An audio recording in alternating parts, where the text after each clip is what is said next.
Chapter 2373, New Stone Forest City. When Yuan Tiexin and Purple Jade heard Shifeng, they froze.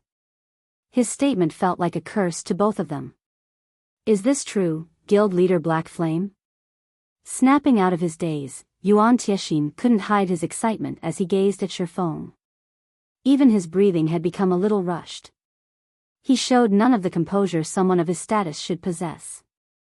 The various superpowers were doing all they could to explore level 100 neutral maps. These areas would help prepare their players for their Tier 3 promotion quests, which made them desperate. However, these maps' environments were incredibly harsh, and the effects these environments had on players couldn't be mitigated with simple potions. Most importantly, the monsters in level 100 neutral maps were far too dangerous. These problems were giving the various superpowers huge headaches and preventing them from making any considerable progress. Although the various superpowers had considered transferring their guild towns to a level 100 neutral map, doing so required a town transfer token that was specific to level 100 neutral maps. Based on the superpowers reports, obtaining such a token was impossible at the moment. Only super large-scale team dungeons in level 100+ neutral maps dropped the item. Exploring level 100 neutral maps was currently a huge problem. Raiding a large-scale team dungeon in these maps was nothing but a dream at this stage of the game. And yet, Shifeng had just told him that he had relocated Stone Forest City to a level 100 neutral map. Why wouldn't Yuan Tiexin be astonished? If what Shifeng said were true, the secret pavilion would have a much greater advantage when it came to developing level 100+ players. Of course, Shifeng said, smiling. Is the secret pavilion interested in my condition now? Yuan Tiexin hesitated, but after a moment, he shook his head. Guild Leader Black Flame, you know how important that matter is. If we revoke Starlink's membership, we'll essentially be cutting off all relations with the guild. Meanwhile, Starlink had increased the scale of its operations. In fact, it now had influence across both main continents. Many superpowers are fighting to ally with the guild. Even if you offer more of Stone Forest City's shares, I doubt our guild leader will agree to the condition. Please reconsider, Guild Leader Black Flame. Demoting Starlink from an advanced member to a normal member and revoking Starlink's membership were two very different things. Starlink's demotion had only reduced the amount of resources and connections the pavilion received from the guild, but if the secret pavilion revoked Starlink's membership, it would lose all access to those resources and connections. Zero Wing had absolute authority over Stone Forest City and could refuse to open the city to the public, which would prevent the city from earning income, and the secret pavilion would lose access to the city's benefits. Unfortunately, the secret pavilion found those losses more acceptable than losing access to the resources and connections Starlink could provide. In the long run, Starlink's resources and connections would benefit the secret pavilion far more than some convenience when exploring a level 100 neutral map. That's a pity. Yuan Tiexin's answer didn't particularly surprise Shifeng. He then calmly asked, I intend to make a trip to Stone Forest City. Would you like to accompany me, Elder Yuan? We'd love to, Yuan Tiexin said, nodding enthusiastically. Since Yuan Tiexin accepted his offer, Shifeng gave his two guests temporary access to teleport to Stone Forest City. Meanwhile, Purple Jade started a private conversation with her companion.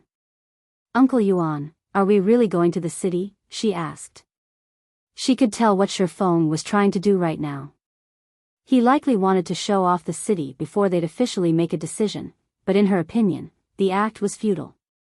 The benefits a guild city could provide and those from an alliance with a superpower were on entirely different levels. There was no need to consider Shifeng's request. Of course, we're going. Yuan Tiexin said, smiling. Black Flame may be immature, but he has relocated Stone Forest City to a level 100 neutral map. It is best if we go and inspect the situation for ourselves. As long as we stand firm, he'll understand that his condition is impossible. Purple Jade understood Yuan Tiexin's reasoning, but she couldn't help but pity Shifeng. Shifeng must believe that Yuan Tiexin would have a change of heart once they arrived in Stone Forest City, but he didn't realize that the older man was using his own trick against him, allowing Shifeng time to realize how useless the struggle was. While Yuan Tianxin and Purple Jade privately conversed, Shifeng finished granting them temporary teleportation rights. "Alright, it's done. Let's head over," Shifeng said as he retrieved a guild transfer scroll for the city and activated it. Seeing this, Yuan Tianxin and Purple Jade did the same for the Secret Pavilion's temporary residence in Stone Forest City. After a moment, the three players transformed into streaks of light and vanished from the special forging room. Cold Spring Canyon, Stone Forest City. 2 flashes of light appeared above the teleportation array in the Secret Pavilion's temporary residence as Yuan Tianxin and Purple Jade arrived. The moment their bodies manifested, however, Yuan Tianxin and Purple Jade were stunned. "How is this possible?" Yuan Tianxin nearly gasped. The mana in Stone Forest City wasn't as dense as it had been, but the instant they had arrived, Yuan Tianxin felt far more relaxed. Moreover, his 5 senses had become sharper. He had been exploring a level 100 neutral map with Purple Jade for quite some time, and the environment's chaotic energy had made them both feel exhausted, which had a considerable effect on their combat power. Even when they had plenty of stamina and concentration remaining, they had been forced to return to a city to recover from the exhaustion. However, even when they had fully recovered their stamina and concentration, the chaotic energy hadn't faded from their bodies completely. And yet, as he stood in Stone Forest City, Yuan Tianxin rapidly recovered from that exhaustion. At this rate, he'd be free from the chaotic energy within a few hours. "Uncle Yuan, my recovery rate is at least twice as fast as before. If we could rest here, we'd be at least 30% more efficient when exploring a level 100 neutral map." Purple Jade exclaimed, unable to hide her shock. The chaotic energy within level 100 neutral maps was the biggest issue the various superpowers, including the Secret Pavilion, faced when exploring these areas. This chaotic energy forced players to rest in cities for long periods. However, if they could rest in Stone Forest City, they could explore 30% more of a level 100 neutral map in the same amount of time. In addition, Stone Forest City was now located within a level 100 neutral map, which would save them plenty of travel time. Overall, if the Secret Pavilion's members could set up a base in Stone Forest City, they could spend at least twice as much time exploring level 100 neutral maps as other players. With this much additional time, the Secret Pavilion's members would have a massive lead over the various superpowers members. After taking a moment to inspect the city's unique environment, Yuan Tianxin and Purple Jade headed toward the Stone Forest City's central plaza. The city was mostly the same as they remembered. The only difference was the neutral race NPCs that filled the city streets. Many of these NPCs had set up stalls and hawked their wares. When Yuan Tianxin took a peek at a stall's goods, he felt a little faint for a moment. These neutral NPCs were actually selling level 100 weapons and equipment and of considerably high quality. He had even spotted level 100 secret silver weapons for sale. Of course, these items weren't cheap, and some cost special materials. Fortunately, a driven Tier 2 expert could gather the necessary funds and materials for the items. Level 100 weapons and equipment. Players that hadn't yet begun to explore level 100 neutral maps might not find anything special about these items, but it was a different story for players like Yuan Tianxin, who constantly grinded in level 100 neutral maps nowadays. When exploring level 100 neutral maps, acquiring a single piece of level 100 bronze equipment was already a challenge, not to mention obtaining level 100 secret silver weapons and equipment. And yet, the NPCs in Stone Forest City were publicly selling such items. "What should we do now, Uncle Yuan?" "We've already rejected Black Flame's offer," Purple Jade asked nervously. She was also surprised to see the weapons and equipment for sale in the various NPC stalls. She had never expected Stone Forest City to become this amazing. If the Secret Pavilion's members could operate out of Stone Forest City, they'd complete their Tier 3 promotion quests far faster than the various superpowers. "Don't worry. Since Black Flame has brought us here, he will ask if we wish to continue our partnership. We can renegotiate with him then," Yuan Tianxin said. He hadn't expected Stone Forest City to offer so many benefits either. Very calmly, he continued, let's buy some of the weapons and equipment for now. While Yuan Tianxin and Purple Jade systematically cleaned out the stalls in the central plaza, Shifeng finished organizing his night division. He then left to check on his guests and told Yuan Tianxin, I've finished my business in the city and have other matters I need to attend to, so I'll part with you two here. Since he had settled his affairs in Stone Forest City, he'd have to begin transferring Zero Wing's experts to the city. Once they had settled and could get to work, Zero Wing's development would reach new heights.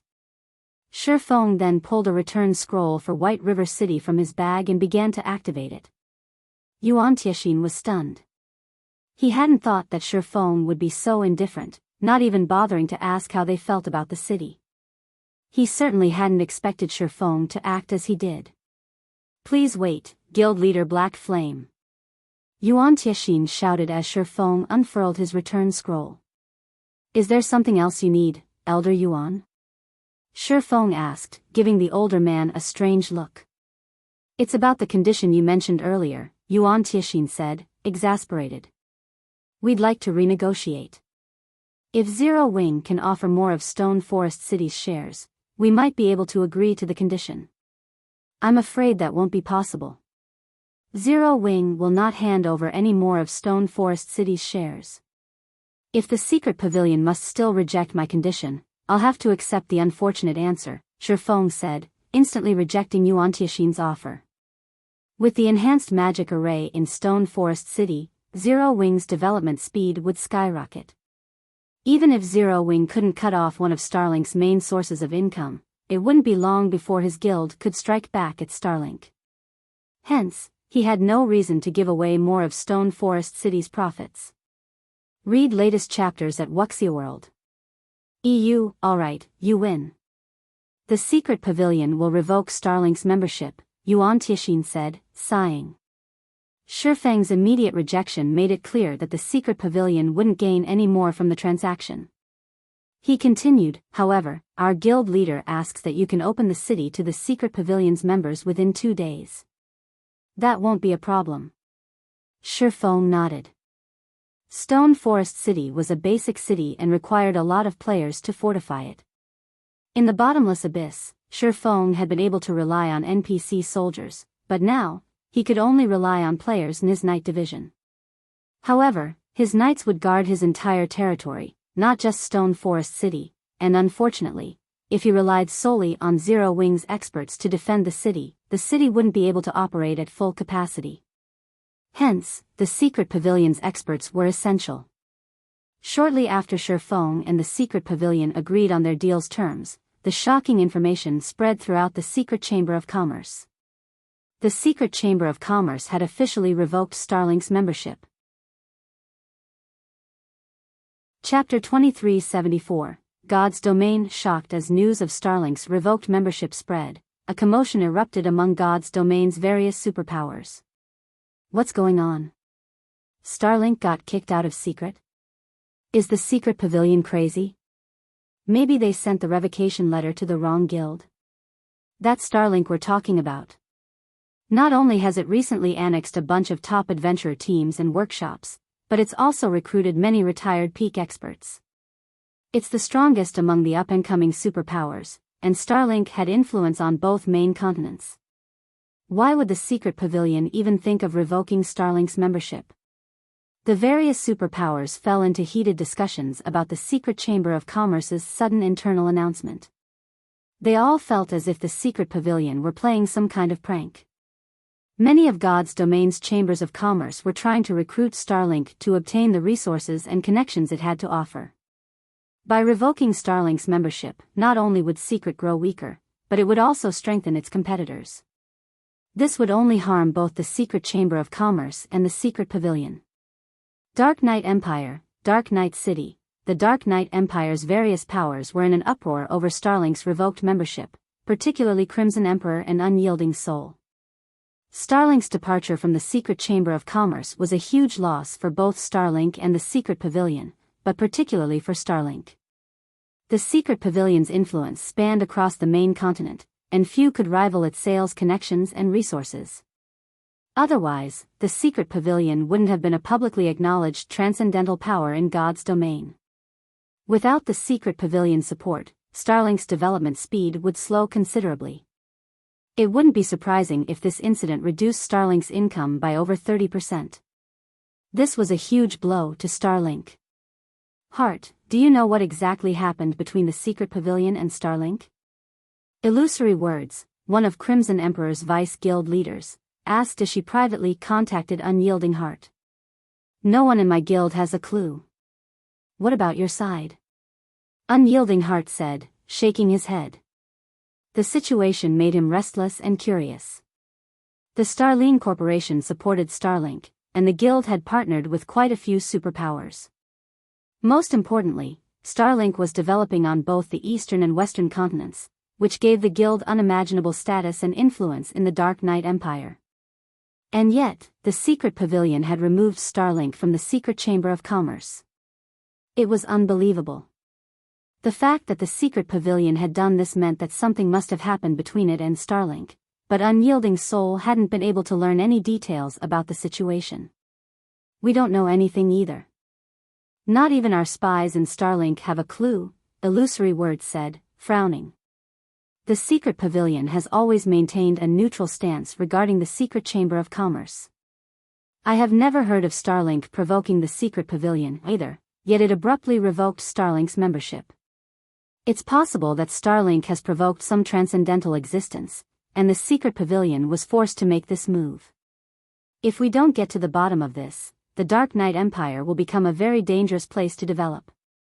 The various otherworld powers had been rapidly spreading across the continent, and it was only a matter of time before a massive war erupted between the main continent's powers and those from the various otherworlds. The main continent's resources were limited, after all, and some people were destined to be eliminated. Seeing a superpower like Starlink in such a situation, if Unyielding Soul and Crimson Emperors, lesser superpowers, were not careful, their names could be permanently removed from God's domain. I know. That's why I've already tasked people to poke around in the secret pavilion. It shouldn't be long before we have an answer, Unyielding Heart said, nodding. He, too, understood how severe the matter was. Since some mysterious power, which was strong enough to force the secret pavilion to abandon Starlink, had arrived, ordinary superpowers like them wouldn't have a place in the Dark Knight Empire if they weren't careful and accidentally provoked this mysterious newcomer. Unyielding Heart wasn't overly surprised that a new, mysterious power had arrived. The planar passages were open now, and although he didn't understand much about God's domain's multiple otherworlds, those he was familiar with were strong enough to make him shudder. It wasn't entirely impossible that some otherworlds had a secret power he didn't know about. While Crimson Emperor and Unyielding Soul fervently investigated the matter, other empires and kingdom superpowers did the same. This incident had sparked a passionate discussion in the Fire Dragon Empire, one of the continent's 4 great empires. The empire's various superpowers thought it best to take greater precautions during their important operations. The superpowers that had planned to declare a guild war, in particular, put their plans on hold, afraid of unexpected complications. Who actually has the strength to force the secret pavilion to abandon Starlink? Long Xianglong stared at the report in his hands in astonishment. Even on the western continent, Starlink was famous. Because of the guild's powerful background, even the Azure Gamber of Gomers HND to show the superpower some respect. And yet, without warning, the secret pavilion had abandoned Starlink. Even Long Xianglong found the situation a little unsettling. Should we warn Second Sis about this, Third Uncle? Burning Owl asked with a serious expression. If a power could force the secret pavilion to revoke Starlink's membership, it was an even greater threat to the Azure Chamber of Commerce. Yes, notify her, Long Xianglong said after giving the matter some thought. The situation on the eastern continent is more complex than we assumed. For the foreseeable future, you and your team should continue to grind in the level 100 neutral maps here. If anything happens to Wonder, I want you to lend her a hand, so her development doesn't stagnate. Don't bother to help Zero Wing, however. Since that kid dared to make such a boastful declaration before me, I want to see his guild struggle on the eastern continent. Not only had the planar passages fully opened, but some mysterious power with such strength had also arrived on the eastern continent. In Long Xianglong's opinion, as long as Burning Owl didn't secretly help it, a pseudo-superpower like Zero Wing would soon fall. Burning Owl had no choice but to nod in agreement, although he couldn't help but pity Zero Wing. Zero Wing had gone to great lengths to help Silent Wonder win Azure's internal competition, yet in the end, it failed to gain any benefits from Azure. Now, a major threat shook the eastern continent. If Zero Wing weren't careful, it would be removed from God's domain. Elsewhere, Shifeng had returned to White River City's Candlelight trading firm. To prepare for Stone Forest City's grand opening, he wanted to produce as many Crimson Sunsets as possible to ensure that the guild's core members could roam the Cold Spring Canyon without issues. Otherwise, they wouldn't be able to do anything, even with Stone Forest City's support. Zero Wing wasn't like the various superpowers. It didn't have a lot of experts that could fight level 100+ monsters. If Zero Wing wanted to develop quickly by relying on the Cold Spring Canyon, it would need to nurture a group of experts that could survive in the area.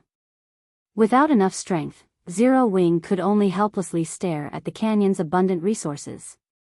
Read latest chapters at Wuxia World. Just as Shifeng was about to enter a basic meditation room and resume the Crimson Sunsets production, Silent Wonder contacted him. Guild leader, something major has happened. Silent Wonder anxiously announced. The Secret Chamber of Commerce has revoked Starlink's membership. I know, Shifeng said, nodding. You know already, guild leader? Shifeng's reply surprised her. Thus far, only the various superpowers, who all had powerful information networks, had found out about the situation. As soon as her younger brother had informed her, she had called to notify Shifeng. Of course, I know. I'm the one who caused it, Shifeng calmly stated as he refined the magic crystal in his hand. Chapter 2375, New Stone Forest City opens. You're the one who caused this? Silent Wonder was stunned. For a moment, she even assumed Shifeng was joking. Starlink's removal from the Secret Chamber of Commerce had already caused a commotion among God's domain's various superpowers. It made them all insecure, and they used everything at their disposal to look into the matter. They all wanted to know what kind of power could force the secret pavilion to make such a decision. And yet, Shifeng had just told her that he was responsible. How could she bring herself to believe him? That's right, Shifeng said, chuckling at Silent Wonder's incredulous look. Starlink was the reason that Zero Wing had been kicked out of the Secret Chamber of Commerce a while ago. I'm only returning the favor. Returning the favor? How are you still in the mood to joke around at a time like this, guild leader? Silent Wonder asked, exasperated. Starlink is going crazy over this right now.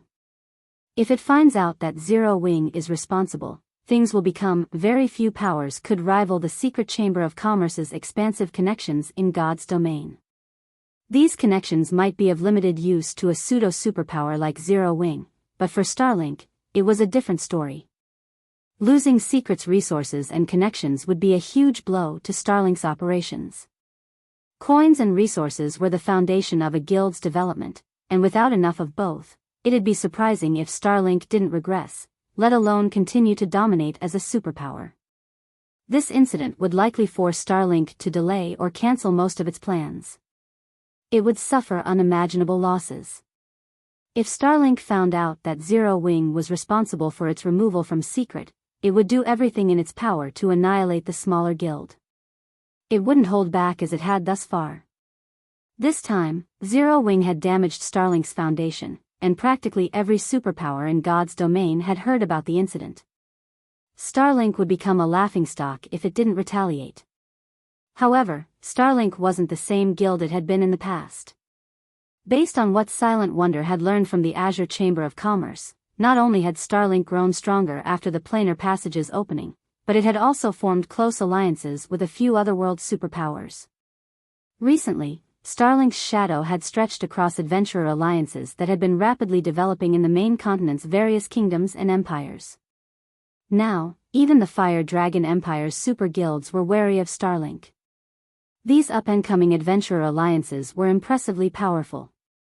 They might not look like it during peaceful times, but if they decided to move against a particular power, they could easily deal a devastating blow. God's Domain's various large guilds had a lot of members, but most of the materials these guilds needed for their normal operations came from independent players, which were the majority of God's Domain's player base. As long as Starlink paid the Adventurer Alliances it secretly supported a small price, it could sever any power's source of resources. While Silent Wonder tried to figure out how she could keep this horrific information secret, the various superpowers received reports from their spies in the secret pavilion. Zero Wing was responsible for Starlink's removal. The moment the various superpowers' upper echelons received these reports, they gasped in shock. How is this possible? The secret pavilion abandoned Starlink for Zero Wing? Have its upper echelons gone mad? The various superpowers could not believe their eyes as they read their subordinates' reports, yet with the facts before them, they had to believe it. Amazing. Truly amazing. Zero Wing actually pulled such a feat off. Unyielding Heart was both overjoyed and stupefied when he heard the news. Neither Unyielding Soul nor Crimson Heart had been able to move against Starlink, yet a pseudo-superpower like Zero Wing had dealt an unprecedented blow. It was unbelievable.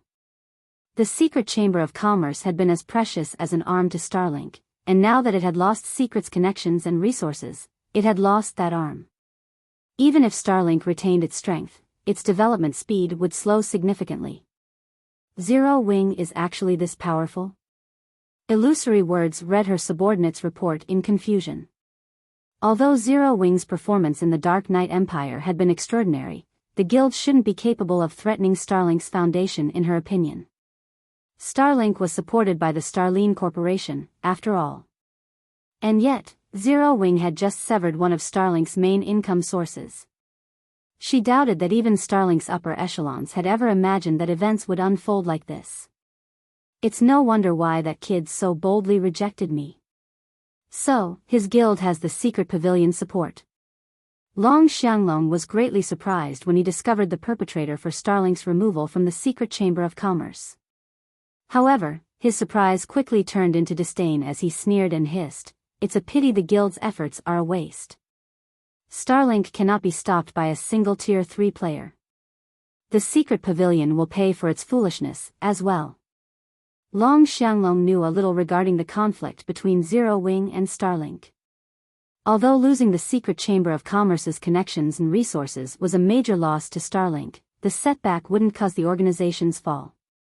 Long Xianglong, who spent his time on the Western continent, knew this. Starlink had already sent the majority of its manpower and resources to the Western continent to establish a foothold, and as a result, it had lacked those assets on the Eastern continent. Now that Starlink's position in the West was secure, Zero Wing's recent actions were tantamount to suicide. As for the secret pavilion, Long Xianglong found its decision to abandon a superpower like Starlink to be utterly foolish. Third uncle, since Zero Wing is responsible for such a major incident, second sis will definitely run into trouble. Should I head over there now? Burning Owl asked. Read latest chapters at Wuxia World. He only had a moderate impression of Zero Wing, and he agreed with Long Xianglong about Silent Wonder returning to the Azure Chamber of Commerce. She'd have more space to develop in Azure, and if she remained in Zero Wing, she'd never reach her true potential. I doubt Zero Wing will last much longer. Head over there with your team, Long Xianglong said, nodding, sending Burning Owl to Star Moon Kingdom. Long Xianglong wasn't the only one with such thoughts. The various superpowers' upper echelons shared the sentiment. As long as Starlink posted a bounty on Zero Wing, the independent players from the Adventurer Alliances it supported would move against the smaller guild. Not only would this restrict Zero Wing's resource income, but the guild's members would also have a tough time grinding in the fields. If this continued long-term, Zero Wing's members would become frustrated and begin to withdraw from the guild. As a result, Zero Wing would grow weaker as time passed, while all Starlink needed to do was spend some coins and resources. While Starlink set up its bounty, a commotion occurred within Zero Wing. Stone Forest City had finally opened to Zero Wing's members. Chapter 2376, leveling Heaven's Star Moon Kingdom, White River City. Several dozen lights flashed in the teleportation hall as Burning Owl and his team arrived in White River City. So, this is Zero Wings territory? Burning Owl muttered, surprised as he observed his surroundings. Usually, one could determine how prosperous an NPC city was based on how much activity there was in its teleportation hall. The average level of the players in the hall was also a testament to the region's average standards. White River City's teleportation hall was extraordinarily lively. Although the city couldn't yet rival imperial capitals, it could easily compete with Empire's top-ranked cities. God's Domain's empires were incredibly large, with easily several times the player population found in the largest kingdoms.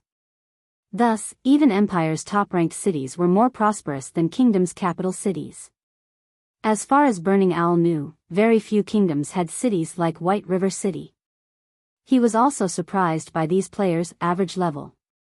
Most of the players in the teleportation hall had already reached level 96, with many experts at level 98. White River City's players could even rival those in imperial capitals in terms of levels. While Burning Owl assessed the situation in the teleportation hall, several more lights flashed behind him. As these players arrived, they attracted a lot of attention. They were rather hard not to notice.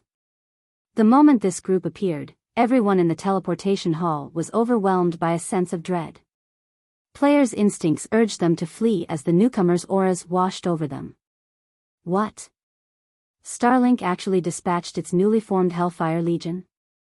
Burning Owl frowned when he saw them. After the planar passages had opened, Starlink had allied with the superpower that ruled over the demonic Hell World, one of the 6 large-scale otherworlds that were connected to the eastern continent.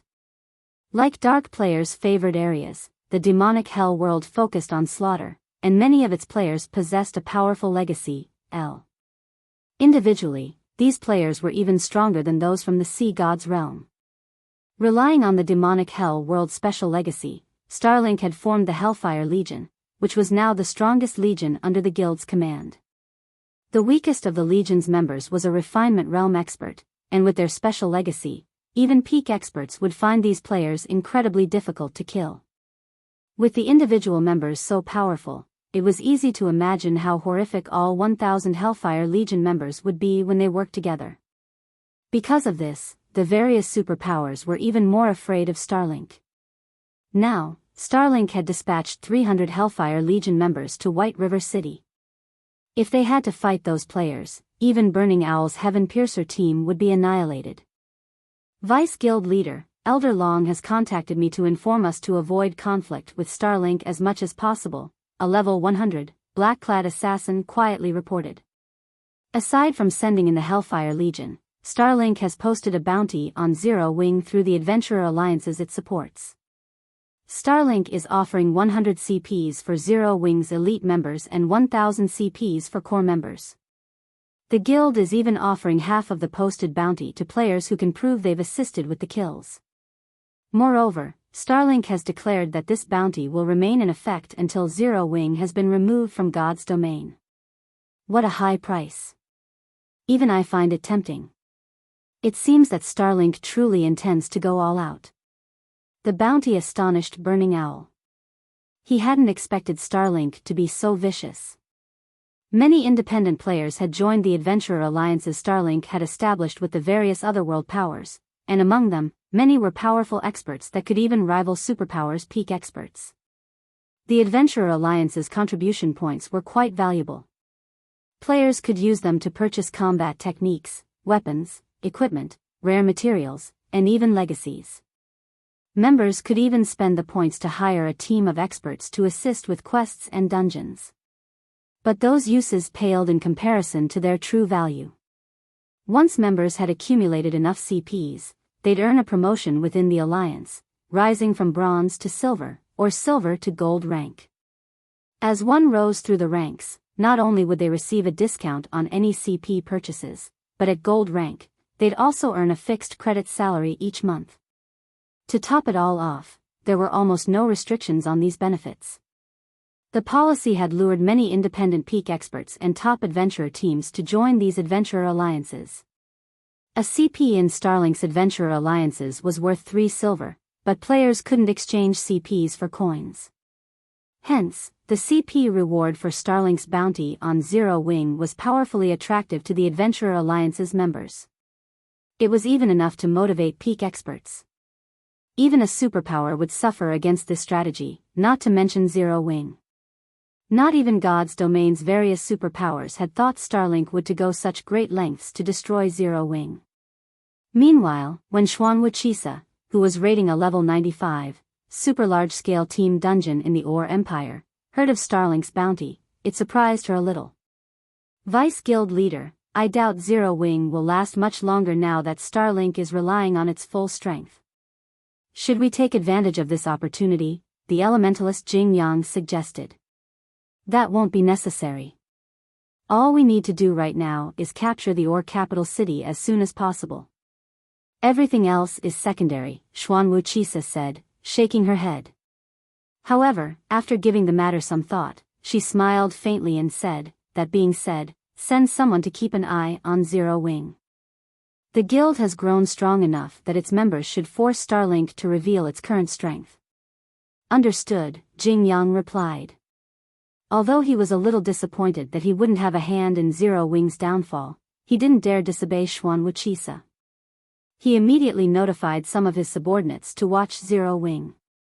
In Zero Wing's White River City residence, tension had risen among the guild's members due to the news of Starlink's bounty. Everyone was worried about the situation. They wouldn't only have to face Starlink's experts this time, independent experts from multiple kingdoms and empires were joining this fight. If they were not careful in the fields, they could easily be surrounded and slain. Zero Wing was exceptionally strong and had absolute control over a few maps, but as they reached higher levels, they'd have to explore areas outside of the guild's influence. Leveling up would almost certainly become far more difficult. While some guild members considered continuing their development in a new guild, others noticed that the guild residence had a new teleportation point. Quick, look!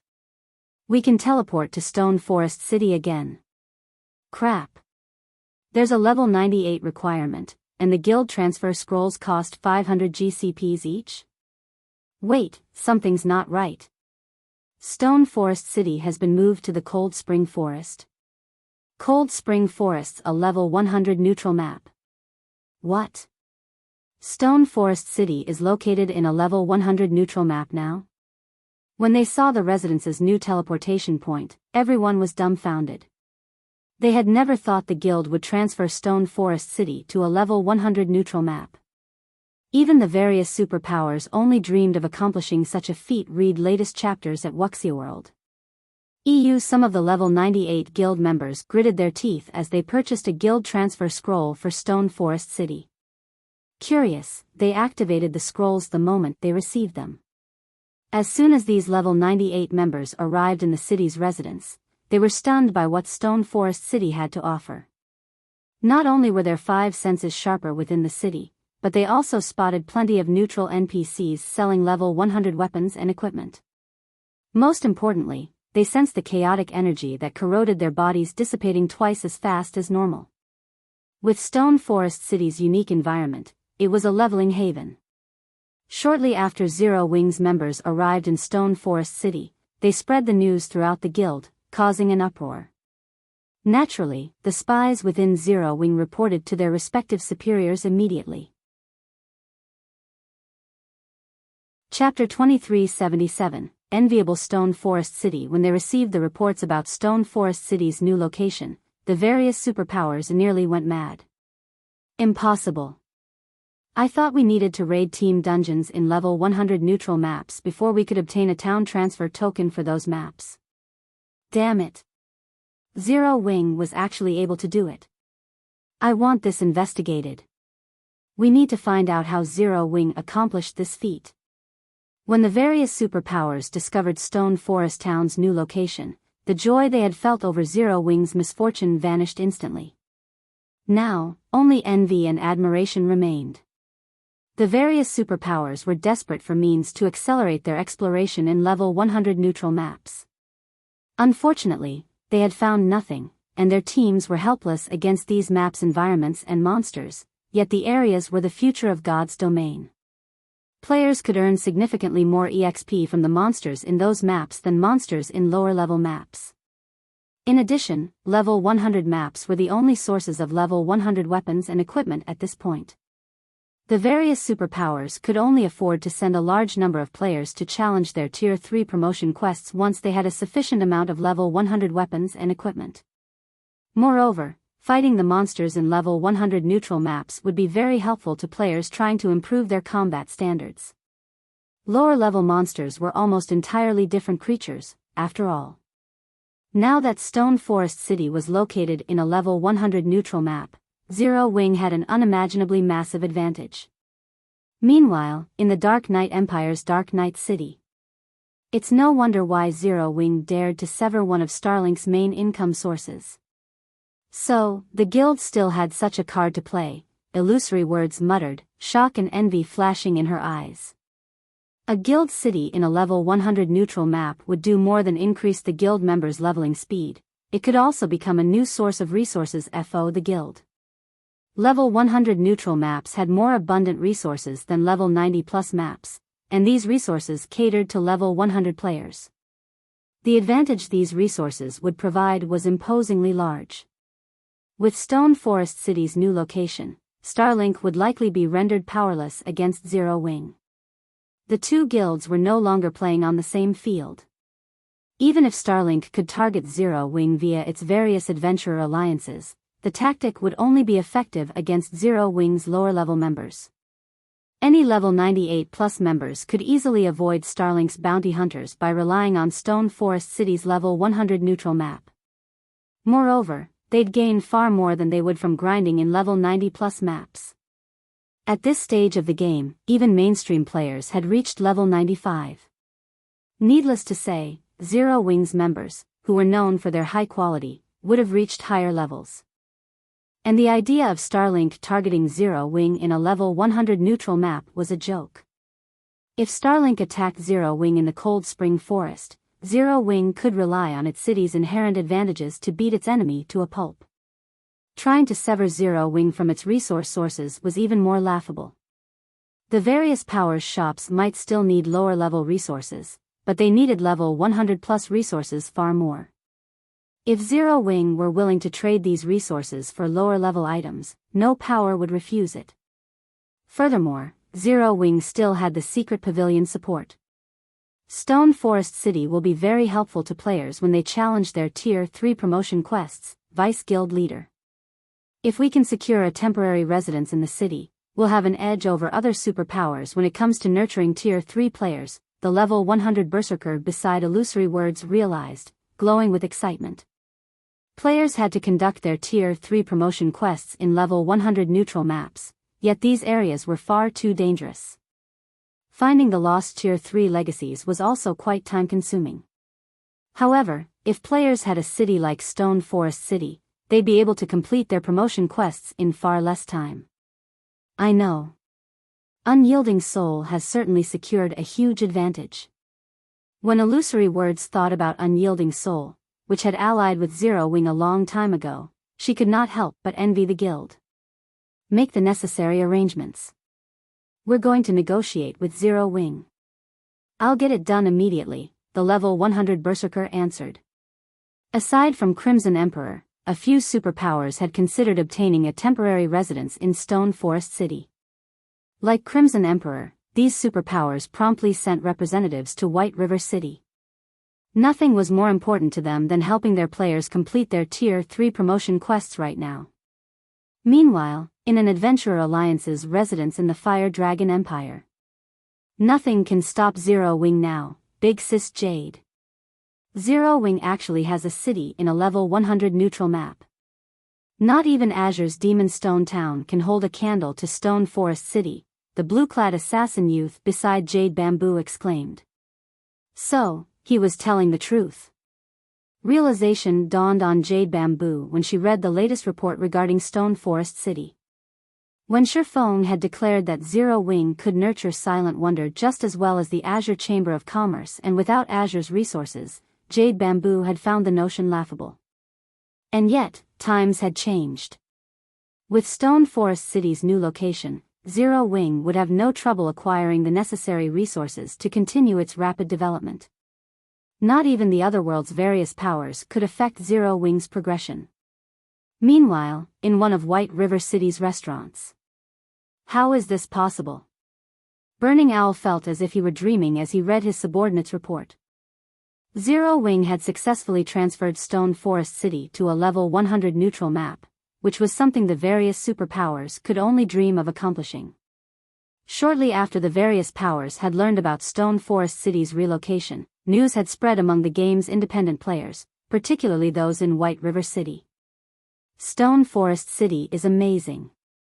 If I could travel to the city, I'd reach level 100 in no time. That's not the only benefit you could get by operating out of Stone Forest City. One of my close friends is a core member in Zero Wing, and he told me that the city even enhances players' senses. If you train in the city's battle arena, your progress will be miraculous. This won't do. I'm going to take the test to join Zero Wing. The latest news about Stone Forest City inspired many independent experts to join Zero Wing. Aside from the help the city could provide as players challenged their Tier 3 promotion quests, the fact that the city could help players gain more progress when training made it impossible to reject. Read latest chapters at Wuxia World. EU. For a time, the independent experts that had hesitated about joining Zero Wing due to the recent incident with Starlink fervently applied to the guild. Some of the independent experts from Starlink's adventurer alliances even decided to switch sides, applying to become a Zero Wing member rather than target the guild. Because of Stone Forest City, many independent experts are now applying to join Zero Wing, guild leader. Based on the latest statistics, we've received over 10,000 new applications. Some of them are even from Starlink's adventurer alliances, Liang Jing excitedly reported. I doubt even Starlink expected that the experts it sent to attack us would end up joining our guild. Zero Wing had constantly been trying to recruit new members and expand its operations, yet its efforts had yielded limited results. However, due to Stone Forest City's new location, a flood of experts had shown up to join the guild. This would undoubtedly make it easier for Zero Wing to manage its territories. Moreover, since a large number of experts from Starlink's adventurer alliances had turned traitor, the pressure on Zero Wing's members in Star Moon Kingdom had lessened considerably.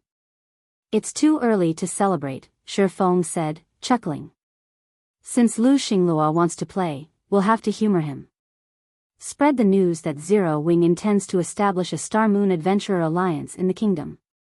Any alliance member that reaches the silver rank will have access to Stone Forest City, while gold members will qualify to purchase a private house in the city. Chapter 2378, Popular Star Moon Adventurer Alliance. Star Moon Kingdom, White River City. Flashing lights filled White River City's teleportation hall as group after group of players arrived. If one carefully watched these players, they'd notice that many of them wore cloaks embossed with symbols from various adventurer teams. Most were top adventurer teams from other kingdoms and empires. There were even some from other worlds. This is insane. Even Origin Curse, the Dark Knight Empire's third-ranked adventurer team, is making a move. I've heard that Starlink is going all out to eliminate Zero Wing this time. The organization is even offering certain benefits in addition to the current bounty. Depending on how much players accomplish, they can even earn special legacies. Zero Wing's in trouble now. Most experts might have a problem with the environment and monsters in a level 100 neutral map, but peak experts and top adventurer teams shouldn't. I know, right? Getting to the Cold Spring Forest might be easier for Zero Wing's members, but once they're there, Zero Wing's ordinary experts will fall. Besides, exploring a level 100 neutral map is still a problem. Even if Zero Wing sends reinforcements from Stone Forest City, they'll likely suffer significant losses. As bystanders in the teleportation hall watched the various top adventurer teams and peak experts arrive, they were shocked, but they also began to place bets on which would survive to the end, Zero Wing or Starlink. Starlink really knows how to splurge, sending so many peak adventurer teams here. Shifeng, who was still working in the Candlelight trading firm, was similarly surprised when he heard the news. Hiring a top adventurer team to attack a guild in a level 100 neutral map was incredibly expensive, yet Starlink had dispatched so many of them. It had likely paid a high enough price that even super guilds would wince. Guild leader, I just received news that Starlink's Hellfire Legion members are starting to move toward the Cold Spring Forest. By the looks of it, they intend to attack our teams grinding in the area, Silent Wonder, who was grinding for EXP, worriedly reported. Why don't I negotiate with my family to borrow some of their experts? Zero Wings members had Stone Forest City to fall back to, but they still had to leave the city to level up. Unfortunately, Zero Wings' foundations were still unsteady. Although an expert could rival a peak expert with the Crimson Sunset, Zero Wing didn't have enough of the sets to match the number of peak experts Starlink had dispatched. Of course, Starlink would suffer tremendously for taking such drastic action, but the organization was supported by the Starline Corporation. It had far more funds and resources than its opponent. Most importantly, several adventurer alliances worked for Starlink. If this persisted, Zero Wing's position would become even more disadvantaged. That won't be necessary. You should just focus on leveling up, Shifeng said, chuckling. Starlink's foundations might be vast, but Zero Wing's no weakling. Shifeng wouldn't have dared consider clashing with Starlink directly before he had transferred Stone Forest City to the Cold Spring Canyon, but things had changed. All right. My team and I will try to reach level 100 as quickly as possible, Silent Wonder said, nodding. She knew that she could only display the Crimson Sunset's full strength by reaching level 100. After Shifeng disconnected his call with Silent Wonder, Liang Jing entered the basic meditation room. Guild leader, I've planned the basic organization benefits for the Adventurer Alliance. The Alliance's residence is ready, as well. We now have residences in White River City, Starmoon City, Zero Wings City, and Stone Forest City. We can begin to recruit members at any time, Liang Jing proudly announced. She brimmed with anticipation and confidence about the new Adventurer Alliance Zero Wing was about to establish. Independent players might consider the benefits the other Adventurer Alliances offered outstanding, but those benefits were nothing compared to what Zero Wings Adventurer Alliance had to offer. All right, make the announcement to the public now, then. Shifeng nodded. He had wanted to wait until the Azura Adventurer team had grown powerful enough before he established an Adventurer Alliance on the main continent with Azura's help, but since Starlink had bared its fangs, he had no choice but to move his plans forward. With Shifeng's go-ahead, Liang Jing published the news on Star Moon Kingdom's official forums. She also sent her subordinates to manage the recruitment at the newly established Star Moon Adventurer Alliance's residences. In no time, the kingdom was in an uproar. What? Zero Wings establishing an Adventurer Alliance? Maybe it's a move to counter Starlink's assault, but Starlink's Adventurer Alliances offer incredibly generous benefits. I doubt many people will be interested in Zero Wings. Wait, you're wrong. Look at what benefits the Star Moon Adventurer Alliance is offering. Any silver member will have access to Stone Forest City, and gold members will qualify to purchase private houses in the city. A private house? Isn't that a little too generous? So far, Zero Wing has only leased Stone Forest City's houses, yet countless people fought over them. If we could buy one of our own, our leveling speed would skyrocket. That's not all. The Star Moon Adventurer Alliance has quite a few residences, as well. There's even one in Stone Forest City and Zero Wing City, and members can rest in the residences for free. When the kingdom's independent players saw the benefits the Star Moon Adventurer Alliance offered, they were ecstatic. Many even dropped what they were doing and ran toward the recruitment venues. Stone Forest City was the only city in God's domain located in a level 100 neutral map. Countless experts dreamed of entering the city, not to mention purchasing one of Stone Forest City's private houses. Not even the various superpowers peak experts had that privilege. And yet, as long as they became a silver member in the Star Moon Adventurer Alliance, they could visit Stone Forest City whenever they wished. For a time, independent players crowded the entrances to the Star Moon Adventurer Alliance's residences. These players easily outnumbered those applying to join Zero Wing by more than a dozen times. There were even some peak experts among the crowds. Read latest chapters at Wuxia World. EU. Meanwhile, the adventurer teams that had come to White River City to target Zero Wings members began to jump ship, one after another, applying to join the Star Moon Adventurer Alliance. The kingdom's various major powers were stupefied. However, they found these results reasonable. How could Starlink's meager resources possibly compare to the benefits Zero Wing offered, after all? Just being able to enter Stone Forest City would give players a massive lead in levels, not to mention the ability to purchase a private house in the city. Who would willingly miss out on the opportunity? Even independent experts from other kingdoms and empires made their way to Star Moon Kingdom when they had the news. The adventurer alliances, the various otherworld powers, controlled rapidly lost members. While the Star Moon Adventurer Alliance's member count ballooned, Shifeng received a message from Kola. Guild leader, we've completed our promotions. Chapter 2379, Overestimating Oneself, They're Finally Done? Joy blossomed in Shifeng's heart when he read Kola's message. Any player that successfully completed their Tier 3 promotion quest at this stage of the game instantly became an apex combatant. Their combat power would be leagues ahead of Tier 2 players. Not even Tier 2 domain realm experts were a match for Tier 3 players. Now that Kola and the others had completed their Tier 3 promotion quests as well, they could be the guild spearhead, quelling any troubles that plagued their guildmates. Shifeng would no longer have to spend all day running around and putting out fires, having more time to invest in his own affairs. He still had many important, unfinished quests, but since Zero Wing had been at risk and lacked enough powerful experts to protect it from the various superpowers, Shifeng had been forced to put his quests on hold. Now that Kola and the others had returned, he could return to his quests without worry. Suddenly, Liang Jing contacted Shifeng, nervously informing him, Guild leader, a group of people from Demon Palace wish to discuss business with you. The Demon Palace? Shifeng was confused when he heard the name. What business do they have with me?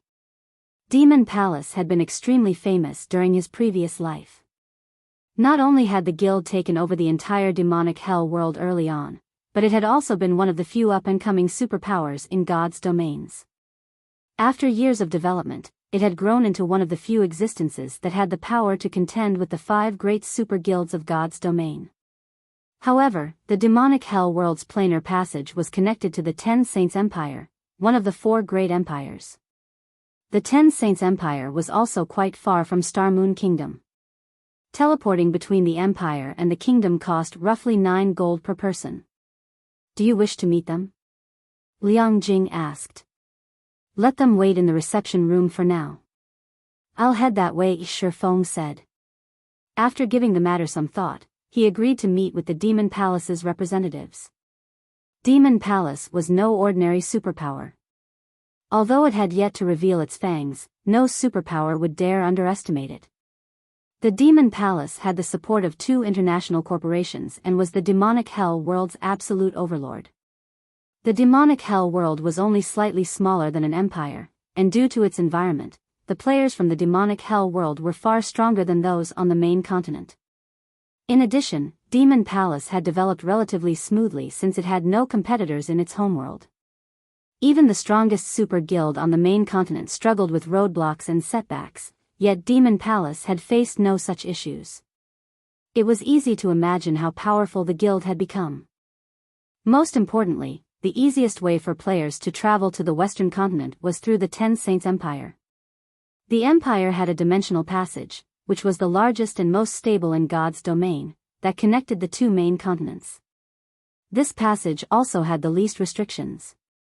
Naturally, the Ten Saints Empire's various superpowers had taken control of the dimensional passage after its activation. One of those superpowers was Demon Palace. Because of this, many superpowers petitioned the Demon Palace for partnerships, which allowed the guild to build its strength and influence.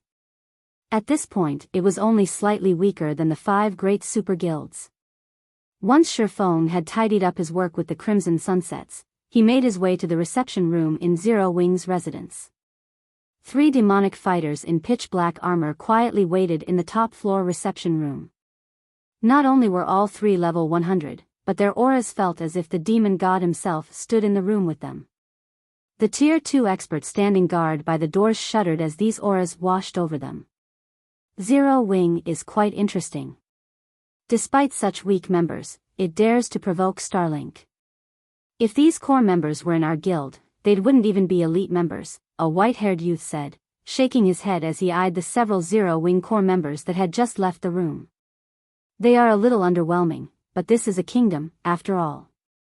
It's a miracle that they've grown this strong, a robust, 3-meter tall, middle-aged man calmly stated. Moreover, Zero Wing's guild leader has reached Tier 3. It is not without reason that the vice guild leader has set his sights on Zero Wing. Naturally, the vice guild leader knows what he's doing. Zero Wing is lucky our vice guild leader has noticed it. Even Starlink's guild leader had to go to great lengths to negotiate a partnership, a tall, slim woman said with a reverent look whenever she mentioned Demon Palace's vice guild leader. As far as these three were concerned, neither Zero Wing nor the prosperous Starlink was of any significance. Only super guilds were worth Demon Palace's attention. While the trio conversed, Shi Feng entered the room. However, the three players didn't seem overly interested in him. They only observed Shi Feng in silence. Greetings, Guild Leader Black Flame. I am Evil Qilin, an elder from Demon Palace, the middle-aged man introduced himself. My two companions are the vice-commanders of Demon Palace's 3rd Trump Card Legion. Greetings, Shi Feng replied. When he sensed the trio's violent auras, he realized that all three were very strong. The middle-aged man, in particular, was likely only slightly weaker than Giant's Heart's White Autumn. If not for White Autumn's Sea God's blessing, he wouldn't even be a match for the middle-aged man. May I know what business you have with me? Our vice guild leader values the Star Moon Adventurer Alliance and desires a cut of the action. We aren't asking for much of the Alliance's shares, 30% will be enough. In return, Demon Palace will supply Zero Wing with the demonic hell world's rare materials and special legacies, Evil Qilin said. In addition, we would like a temporary residence in Stone Forest City and 30% of the city's shares. In exchange, Demon Palace will step in to resolve the Zero Wing's trouble with Starlink. I'm sure Starlink will back away out of respect for Demon Palace. With our members garrisoned in Stone Forest City, I'm sure we can provide a sufficient deterrent to the other superpowers if they have ideas of trying to steal the city. Zero Wing will be able to develop in peace and join the ranks of God's domain superpowers. Naturally, Zero Wing welcomes a partnership between Demon Palace and the Star Moon Adventurer Alliance. However, we can handle Starlink on our own. There is no need for Demon Palace to get involved, Shi Feng said, chuckling. Shi Feng had no intention of parting with a single % of Stone Forest City's shares right now, let alone handing over 30% in exchange for protection. Although you are quite formidable, Guild Leader Black Flame, you are only one person. Meanwhile, thanks to some of the demonic Hell World special legacies, Starlink has established the Hellfire Legion, its strongest force. If you encounter 5 or 6 members of the Hellfire Legion, you might be fine, but even as a Tier 3 player, a 100-man team may overtake you. You should reconsider, Evil Qilin said, sneering disdainfully when he heard that Shi Feng had no intention of sharing Stone Forest City. He assumed Shi Feng must think himself invincible now that he had reached Tier 3, but even Tier 3 players would have to flee from a 100-man team from the Hellfire Legion, not to mention Zero Wing's other experts. Demon Palace had already shown a lot of respect by offering to help Zero Wing. Thank you for your warning, Elder Qilin, but I am confident that Zero Wing can cope with this situation on its own, Shi Feng said. If there's nothing else, I'll be taking my leave. I still have other matters I need to attend to. Read latest chapters at Wuxia World. EU. After dismissing his guests, Shi Feng stood and left the Demon Palace's representatives alone in the reception room. By the looks of it, Elder, it will be impossible to ally with Zero Wing regarding Stone Forest City. Black Flame is simply too arrogant, the white-haired youth beside Evil Qilin said. However, the Vice Guild leader told us to secure Stone Forest City. What should we do? It's fine. We can wait.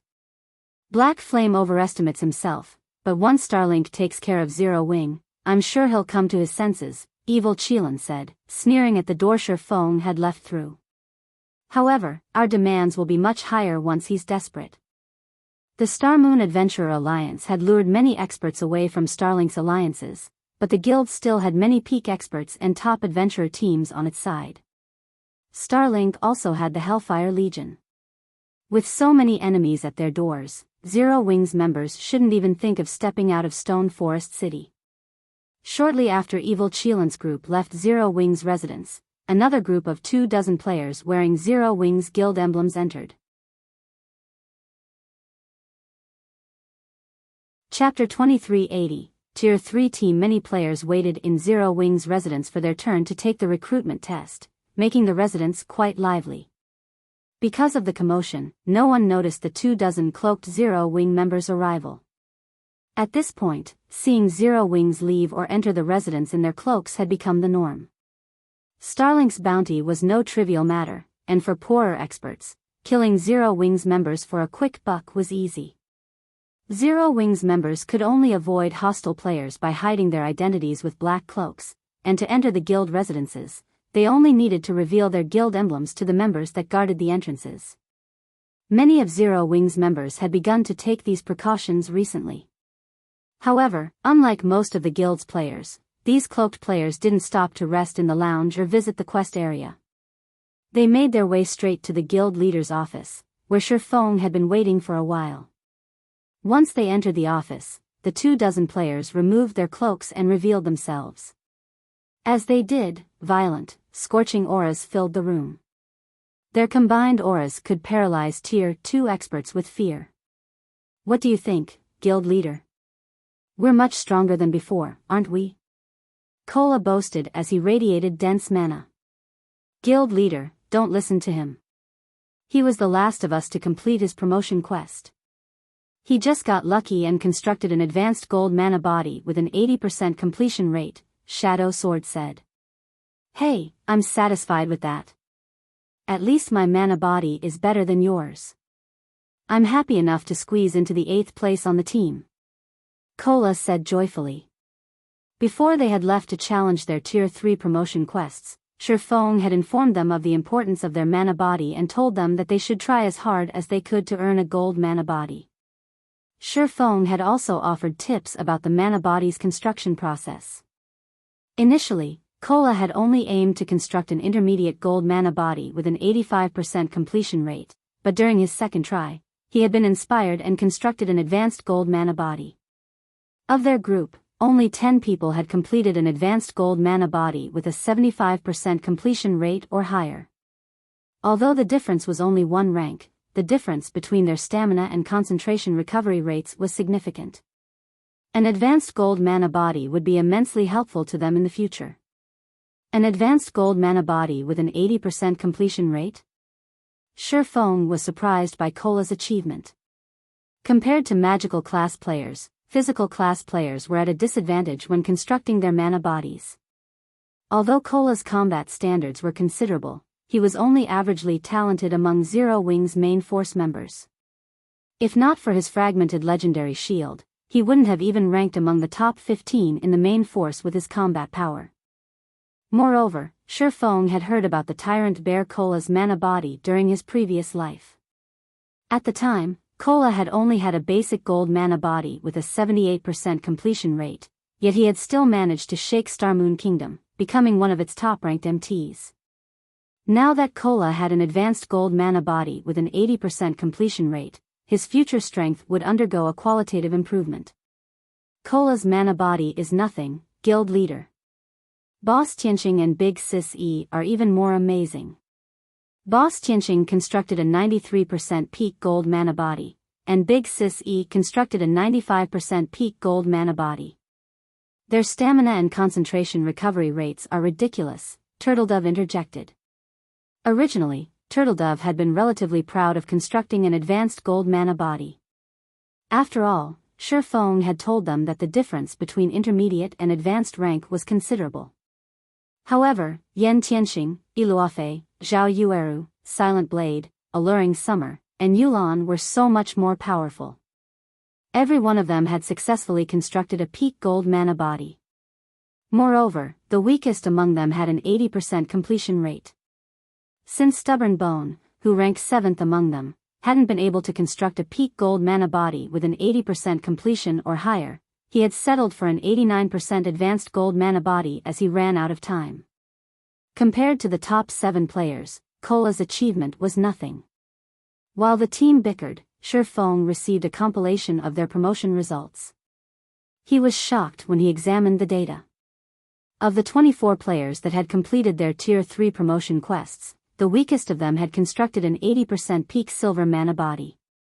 Not even the superpowers of his past had dreamed of such wonderful results. In the past, the majority of the various superpowers experts had been fortunate to construct an intermediate or advanced silver mana body. Second- and third-rate guilds had thrown massive celebrations if any of their experts had constructed a silver mana body at all. A silver mana body was the minimum requirement for players to reach Tier 4 or higher, after all. Not even experts from ordinary guilds had dared to dream of acquiring a gold mana body. In fact, players with gold mana bodies were even quite rare in the various superpowers. Every additional expert with a gold mana body had significantly elevated a superpower's status. The advantages of a gold mana body when exploring level 100+ neutral maps were that massive. And yet, of the 24 Zero-Wing members that completed their Tier 3 promotion quests, 19 had constructed gold mana bodies. Guild leader, we haven't had the opportunity to test out our new bodies, so I suggest we head to the battle arena. I agree. My body feels too strong. It feels a little strange to move. Since we've already completed our promotion quests, we should spar with each other to get a feel of our new strength. They had been too busy celebrating their success that they hadn't bothered to test their new strength. They hadn't had any good places to do so, either. However, since so many Tier 3 players were here, it was a good opportunity to learn what they could do. You want to test your new strength? Chuckling, Shifeng said, all right, it's simple then. Plenty of superpowers want a piece of our stone forest city right now, and Starlink has sent a large number of experts to the Cold Spring Forest. You guys can go and test your strength there, and while you're at it, inform Starlink's people that they have no place in the Cold Spring Forest. Even after finding out that Cola and the others had completed their Tier 3 promotion quests, Shifeng had still worried that they didn't have enough players to deal with Starlink's forces. Initially, he had planned to mobilize the Night Division to teach Starlink a lesson and warn the other superpowers against trying to steal Stone Forest City. However, it seemed that he could save Zero-Wing's final trump card. With the superior mana bodies Cola and his companions had constructed, they could move through the Cold Spring Forest unobstructed. Read latest chapters at Wuxia World. EU, Starlink? Wonderful. I've been itching to practice some of the combat techniques I haven't fully mastered yet. Starlink's peak experts should be excellent practice partners. Shifeng's decision excited the entire team. Although fighting a bunch of Tier 2 experts wouldn't help them properly gauge their new strength, they could use this opportunity to test the effects of their Tier 3 mana bodies in a level 100 neutral map. The 24 main force members then resupplied and repaired their equipment in White River City before teleporting to Stone Forest City. Chapter 2381, Difference in Foundations. In one of the quiet stone forests in the Cold Spring Forest, a 100-man team was hunting the level 100+ monsters residing in a canyon here. In front of this team, the level 100, Great Lord ranked three-headed lizard, which posed a huge problem for the teams of major powers, was not a challenge at all.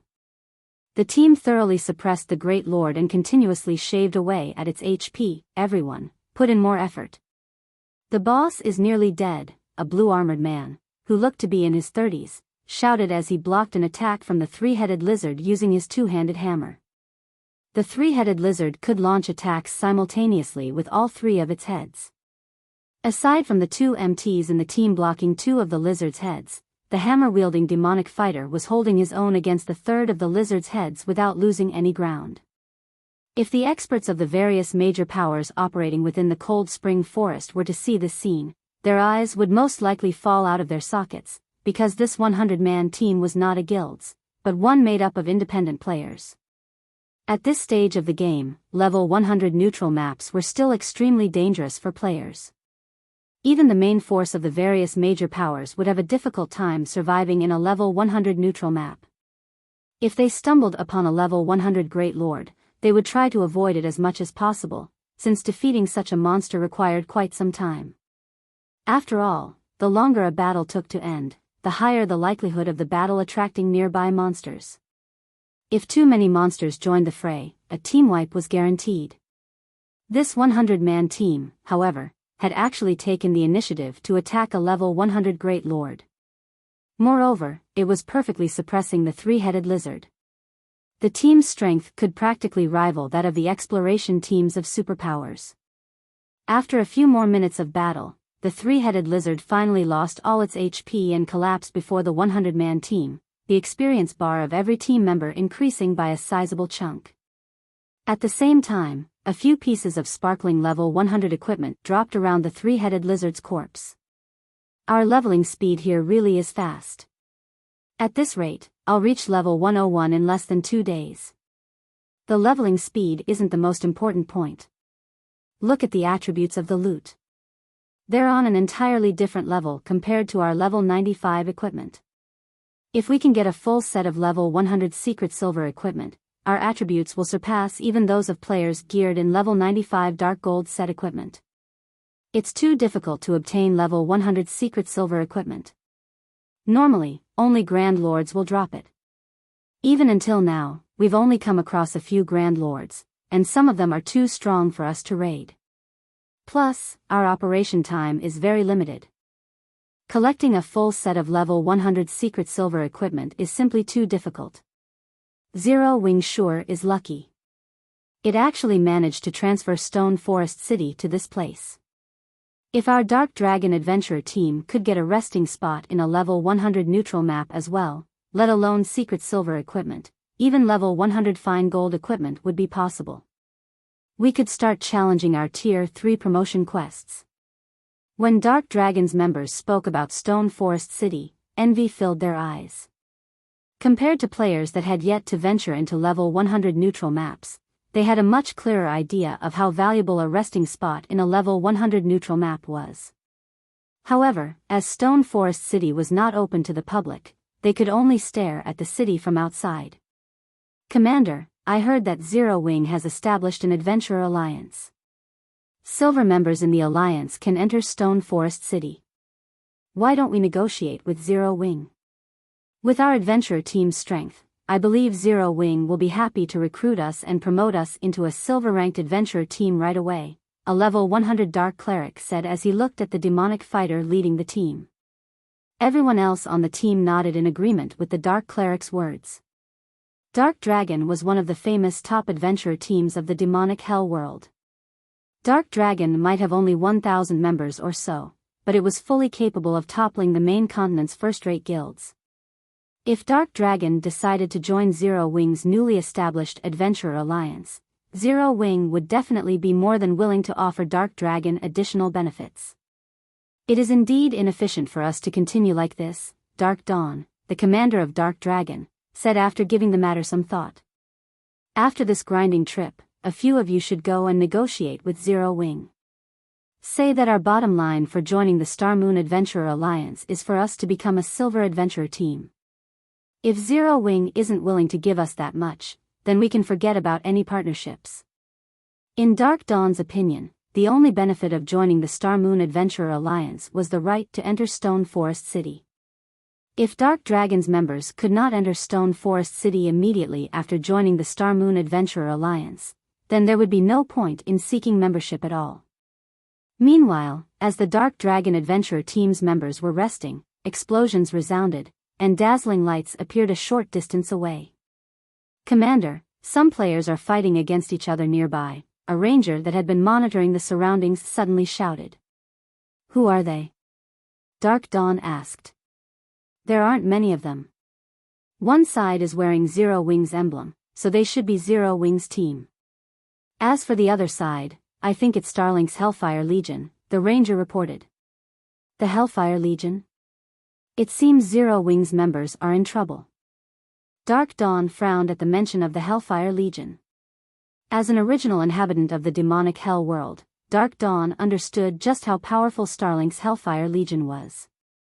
The Legion's members all possessed the demonic Hell world's special legacy. This special legacy was something all players inhabiting the demonic Hell world wished to obtain. Unfortunately, Dark Palace kept a tight grip on the source of this legacy and would release only a small number to the public. The Dark Dragon Adventure team had paid a steep price and secured merely a dozen or so of these special legacies. Even so, these special legacies were already more than enough to let Dark Dragon undergo a qualitative transformation and become a top adventure team in the demonic Hell world. Meanwhile, all 1,000 members of Starlink's newly established Hellfire Legion actually owned this special legacy. One could easily imagine how powerful the Hellfire Legion was. "Commander, should we lend Zero Wing's members a hand?" the Dark Cleric asked. "If we help them now, our negotiations with Zero Wing should go much more smoothly. No rush. Let's head over and suss out the situation first," Dark Dawn replied, shaking his head. After saying so, he hurriedly led his team to the scene of the battle. Meanwhile, on the other side of the stone forest, one of Zero Wing's core teams was fending off the Hellfire Legion members' assault while desperately retreating towards Stone Forest City. "Big Sis Wonder, these people are too strong. At this rate, we won't make it back to Stone Forest City. You should leave us and run," a female druid focused on healing said hurriedly when she saw that the members defending the rear of the team kept getting pushed back. In terms of basic attributes and combat standards, the Hellfire Legion's members were superior to them by a large margin. If not for the complex terrain here preventing the scale of the battle from escalating, as well as the few Zero Wing players geared in the Crimson Sunset, their team would have long since suffered annihilation. However, although they were currently holding off the Hellfire Legion, their deaths were still only a matter of time. "Don't even think of getting away so easily. We've already placed a tracker on all of you." Bright Dawn, one of Starlink's vice guild leaders, shouted. He then commanded, "Everyone, make sure none of them leave here alive." As soon as Bright Dawn said so, 4 Void Realm experts from the Hellfire Legion immediately adjusted to prevent Silent Wonder from escaping. Silent Wonder did not have brilliant silver with her, so she could rely on only the strengthened Crimson Sunset to do battle. As a result, her advantage over the Hellfire Legion members in terms of basic attributes was small. Facing the combined assault of 4 peak experts, even Silent Wonder had no choice but to focus on evading for now. While Silent Wonder was occupied, a few Hellfire Legion members used this opportunity to break through Zero Wing's defensive line and charge at Zero Wing's healers. "Commander, should we make a move?" the Dark Cleric from Dark Dragon asked the demonic fighter. "We don't stand a chance. That's a 100-man team from the Hellfire Legion. Even if we join the fight, we'll only delay the inevitable," Dark Dawn replied, shaking his head. "Although Zero Wing has Stone Forest City, it still doesn't stand a chance against Starlink out in the fields. The demonic Hell World special legacy would give a peak expert the strength to contend against an apex expert and possibly even a decisive advantage. Meanwhile, if such peak experts fought in a group, their performance would be even more amazing. Unless Zero Wing's members gained this special legacy or its equivalent, they would not stand a chance against the Hellfire Legion members at all." Read latest chapters at Wuxia World. EU. As Zero Wing's casualties were increasing, however, a loud hum suddenly came from the sky, immediately attracting everyone's attention. When everyone turned to look at the origin of this noise, what entered their sights was a giant crimson vessel made of steel. Before anyone could react, 24 figures jumped off the steel ship. Meanwhile, along with the appearance of these 24 members, Starlink's and Dark Dragon's members all fell into a stunned silence. Tier 3 players. Chapter 2382, Overwhelming Strength. Why does Zero Wing have so many Tier 3 players? The distant spectating members of Dark Dragon felt their minds screeching to a halt when they saw the newcomers. Kola and the others were not wearing black cloaks, boldly flaunting their Tier 3 life aura. When they jumped off the Crimson Dragon flying ship, it was as if 24 primordial beasts had just dropped from the sky. Tier 3 was the goal that all experts dreamed of reaching at this point. Even the old monsters of super guilds had most likely just started challenging their Tier 3 promotion quests. Now, however, Zero Wing revealed that, aside from Black Flame, it had 24 other Tier 3 players. At this moment, let alone Dark Dragon's members, even Silent Wonder and the other beleaguered Zero Wing members were stunned by this situation, utterly speechless as they stared at Cola and his companions. Silent Wonder, in particular, was filled with an indescribable sense of shock. Originally, she thought that she had already seen through Zero Wing's foundations. She had never imagined that what she saw was merely the tip of the iceberg. With these additional 24 Tier 3 players, Zero Wing could definitely reign supreme over the entire Cold Spring Forest. Meanwhile, gloom descended upon Starlink's members at this sudden development. The imposing aura they exuded before was now nowhere to be found. They also tried to remain as silent as possible, lest they catch the attention of the newcomers. "You punks from Starlink. Weren't you guys having fun chasing our people? Why are you stopping now?" Cola demanded, smirking as he retrieved the Titan shield slung on his back and glancing at the Hellfire Legion members before him. "Cola, why are you wasting words with them? Since they dare ambush our guildmates out in the fields, the only outcome awaiting them is death," Shadow Sword said as he glared coldly at Bright Dawn's team. "Moreover, the sooner we get rid of them, the sooner we can return. The guild leader is still waiting for us to report back to him." Upon hearing Shadow Sword's words, Yen Tianqing and the others nodded in agreement and promptly readied their weapons. They then stalked toward the Hellfire Legion, each step they took making the hearts of the Hellfire Legion members shudder. At the same time, the Hellfire Legion members also started retreating unconsciously. "Vice Guild Leader, what should we do?" The berserker standing beside Bright Dawn asked anxiously. "Zero Wing has far more Tier 3 players than we anticipated. Our 100-man team can't handle this." The Hellfire Legion had come to the Cold Spring Forest, assuming that Shifeng would take action against them. Hence, they decided to hunt for Zero Wing's members in teams of 100. That way, even if Shifeng made a move, they could handle him. Now, however, 24 Tier 3 players had appeared before them. This was totally different from what they planned. Zero Wing. Bright Dawn gnashed his teeth in anger as he looked at the Tier 3 players. "We don't have any other choice. Use all the deification crystals we have. Everyone else, do your best to escape." Even now, Starlink remained considerably fearful of Shifeng's existence as a Tier 3 player. Hence, the guild had specifically assigned 10 deification crystals to each of the Hellfire Legion's 100-man teams. That way, a team could instantly produce 10 Tier 3 players, enough to take down even an expert like Shifeng easily. Now, however, their deification crystals would only serve to buy time for the others to escape. After saying so, Bright Dawn and 9 other peak experts of the team took out a deification crystal from their bags and activated it, instantly raising themselves to Tier 3. Immediately afterward, all 10 of them charged at Cola's group. They were prepared to pin down Cola and the others to the best of their abilities and allow the rest of their teammates to retreat safely from the area. To think that Starlink made such preparations as well.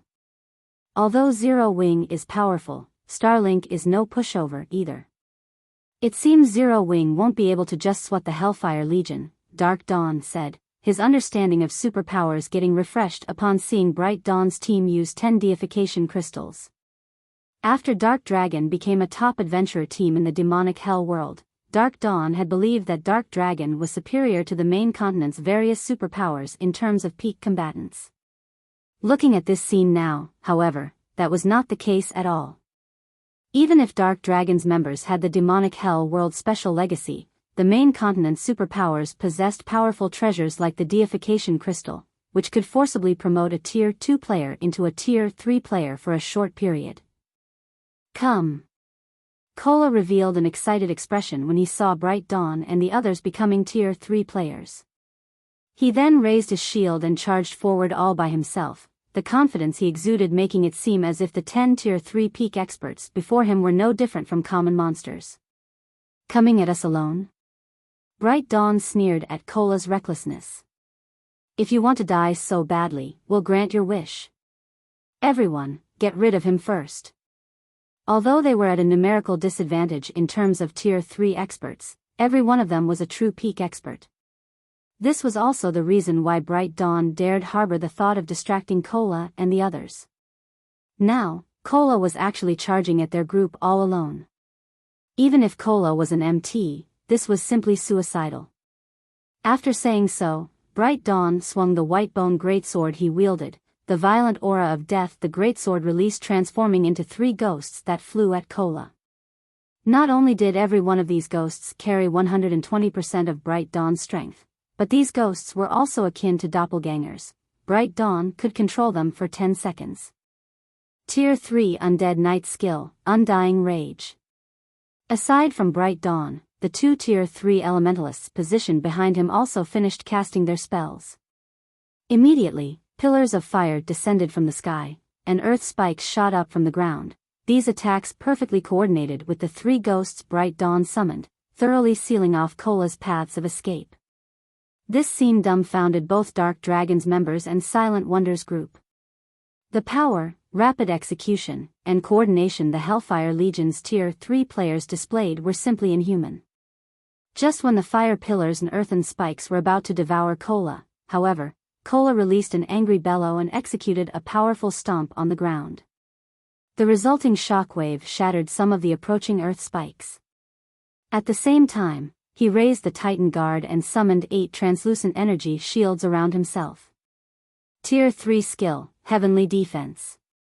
In the next moment, the 8 energy shields stopped the fire pillars and remaining earth spikes, preventing the attacks from damaging Cola. As for Bright Dawn's 3 ghosts, despite their frenzied assault, they failed to break through the 8 energy shields' defensive net. Impossible. Bright Dawn gaped at Cola in confusion. He knew about the Heavenly Defense skill, one of the standard skills of a Tier 3 Guardian Knight. Many Tier 3 NPC Guardian Knights possessed it. It was not an invulnerability skill, the energy shields created carried only 100% of the user's strength and defense. In other words, Heavenly Defense was a skill that provided the user with a more thorough defense. It did not offer any damage reduction effects whatsoever. Now, however, even after receiving multiple Tier 3 attacks, Cola had actually come out unscathed. If Shurfeng were present, he would not have found this situation surprising at all. Setting aside the fact that Cola wielded a fragmented legendary shield, his Tier 3 mana body alone already allowed him to trample pseudo-Tier 3 players like Bright Dawn. The deification crystal did temporarily promote a player to Tier 3, however, the improvements provided applied only to skills, basic attributes, and physique. The deification crystal did not grant players a Tier 3 mana body. Meanwhile, without a Tier 3 mana body, players couldn't fully exhibit the power of Tier 3 skills and spells. In contrast, Tier 3 skills and spells empowered by a Tier 3 mana body would manifest drastically stronger effects. Before Bright Dawn and the other Hellfire Legion peak experts could react to the situation, Cola had already arrived before Bright Dawn and executed Shield Bash. Sensing the incoming attack, Bright Dawn instinctively raised his white-boned sword to block the attack. Read latest chapters at Wuxia World. EU Boom. Upon collision, Bright Dawn felt as if a truck had just rammed him. His entire person went flying backward, his HP falling by over 40,000. The two sides were on entirely different strength levels. At this time, Zero Wing's other Tier 3 players had also made a move. Similar to Bright Dawn, the Hellfire Legion's other Tier 3 players were overwhelmed in both raw power and agility. Unable to put up any resistance whatsoever against Zero Wing's members, they rapidly lost HP. As for the Hellfire Legion's fleeing Tier 2 players, they were like fragile glass before Yen Tianqing, Iluafei, and Zhao Yueru. Every attack the trio from Zero Wing executed would reap at least 1 life. Rather than fighting experts, the trio felt as if they were slaughtering chicken. The difference in strength drove the Hellfire Legion members to despair. In less than 30 seconds, Zero Wings members had not only disfigured the surrounding terrain completely but also reduced all 100 Hellfire Legion members into corpses that gradually transformed into particles of light.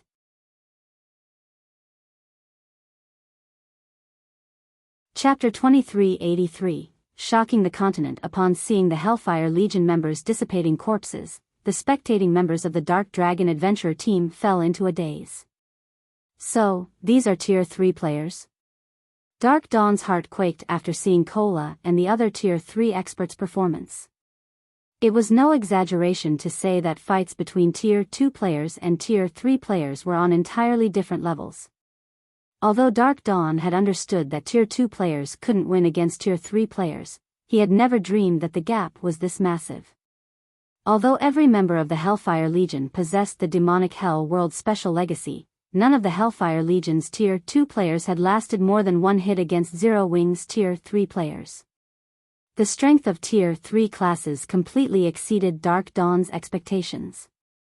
From the fight between the Hellfire Legion and Zero Wing, Dark Dawn could tell that Tier 3 players were superior not just in terms of basic attributes but also in reaction speed. A Tier 2 peak expert himself, Dark Dawn could tell that his reaction speed was slower than Cola's and the others by a heartbeat. Although the difference wasn't massive by any means, it was still enough to determine whether one could block an attack or not. This difference was why the Hellfire Legion's Tier 2 players failed to block the attacks launched by Zero Wing's Tier 3 players, and ended up getting killed instantly. After watching the performance of Zero Wing's 24 Tier 3 players, Dark Dawn concluded that even an army of 10,000 Tier 2 experts would suffer annihilation if they tried fighting against these 24 Tier 3 players. At this moment, the other members of Dark Dragon shared similar thoughts. The frightening power and reaction speed Zero Wings members displayed simply weren't something that could be overcome with numbers. While Dark Dragon's members were quietly discussing among themselves, Cola and the others suddenly looked in their direction. This situation frightened Dark Dragon's members, and they very nearly turned around to flee. "Commander, they're not mistaking us for Starlink's members, right?" the Dark Cleric standing beside Dark Dawn asked worriedly. Having witnessed the combat power Cola and the others displayed, the Dark Cleric was sure that if Zero Wing's Tier 3 experts took action, then Dark Dragon's 100-man team would definitely share the Hellfire Legion's fate. In fact, the Dark Dragon team might die even more quickly than the Hellfire Legion. Now that they had already reached level 100, getting killed even once would pose a significant setback. After all, the amount of EXP required to go from level 99 to level 100 was massive. Moreover, the difference in strength between level 99 and level 100 players meant they would also miss out on many exploration opportunities. "I don't know. We should head over and greet them first," Dark Dawn replied, shaking his head. He then steeled himself to step forward and take the initiative to greet Zero Wings members. However, by the time Dark Dawn stood up from his hiding place, Cola's group had already collected the items the Hellfire Legion dropped. They then brought the other Zero Wing members onto the Crimson Dragon flying ship and disappeared from the stone forest. Dark Dragon's members breathed out a deep sigh of relief. "They're actually ignoring us?" Dark Dawn could not help a bitter smile when he saw Cola and the others leaving. The Dark Dragon Adventurer team was an existence that even the expert teams of superpowers feared. However, in the eyes of Cola and the others, Dark Dragon's members were akin to common monsters. However, Dark Dawn also understood the perspective of Zero Wing's Tier 3 players. Cola and the others possessed the qualifications to look down on the Dark Dragon Adventurer team. At this moment, Dark Dawn regretted his previous hesitation. Had his team moved to help Zero Wing earlier, they might have been able to form a close relationship with Zero Wing's Tier 3 players. "Commander, they're gone. Should we head back to the canyon?" the Dark Cleric standing beside Dark Dawn asked. "No, we're returning to White River City," Dark Dawn said, shaking his head. "We're returning? But we still have plenty of time before we run out of gas," the Dark Cleric argued. "Returning now will be a huge waste. Level 100 neutral maps were quite distant from NPC cities. Even with the help of a mount, players still took a very long time to reach a level 100 neutral map. Hence, every team that visited the Cold Spring Forest would endure to their very limits before choosing to return. Their team had spent just half of their expected time in the Cold Spring Forest, yet Dark Dawn was already calling for them to return. We're returning. The sooner, the better.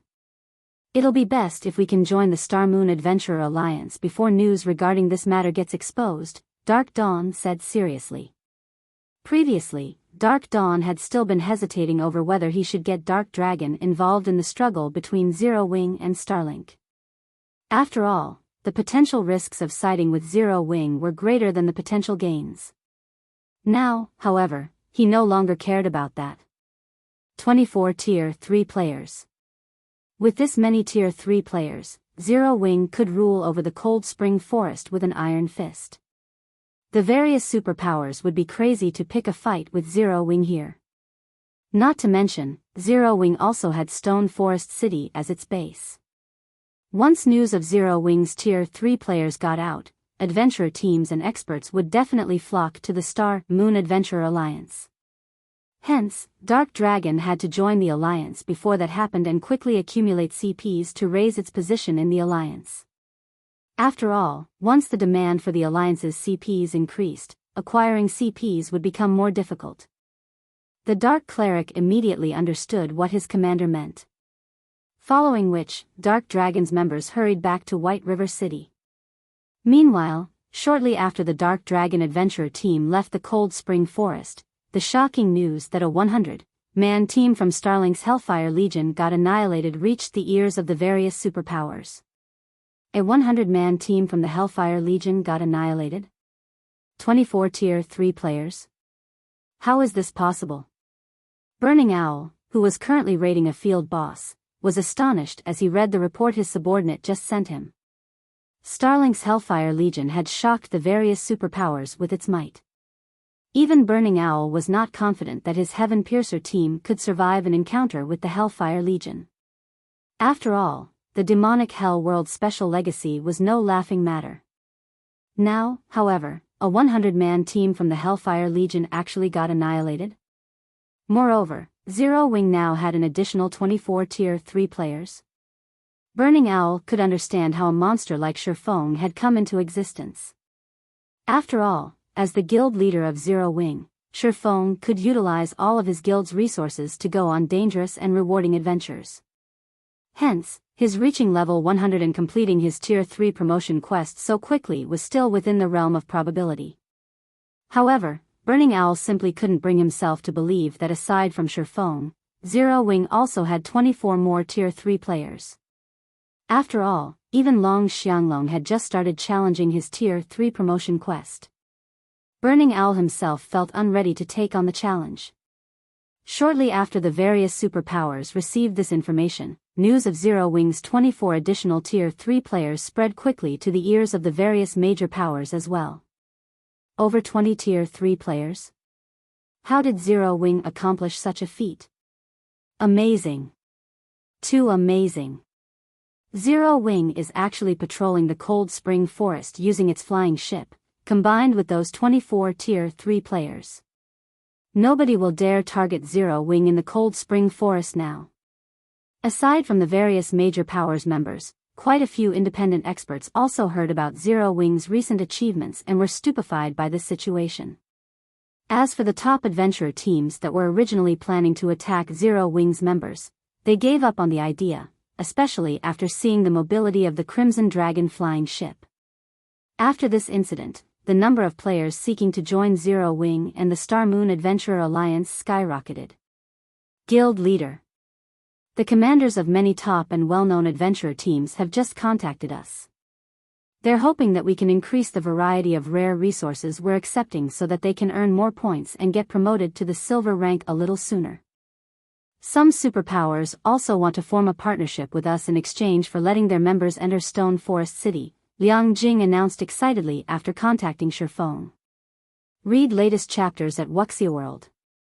EU, it seems the actions of Cola's group yielded quite a result, Shifeng said, chuckling. How are things coming along with Stone Forest City's private houses? Shifeng had to admit that the deterrent effect of having over 20 Tier 3 players was much greater than just having one Tier 3 player. Now, even the various superpowers that had adopted a wait-and-see approach could no longer sit still. It's done. I've already refunded everyone who asked for one. Currently, we have over 12,000 empty private houses available in Stone Forest City, Liang Jing reported. Good. Make an announcement stating that Stone Forest City will not be opened fully to the public. Candlelight will also be holding an auction for the leasing of Stone Forest City's private houses, and anyone who rents a private house in the city will be able to live in it immediately, Shifeng said, smiling. Shifeng had set aside the matter of leasing Stone Forest City's private houses, as the time hadn't been right. However, now that Cola and the others had completed their Tier 3 promotion quest and Zero Wing already had its own night division, including Stone Forest City's current popularity, it was the perfect time to lease Stone Forest City's private houses.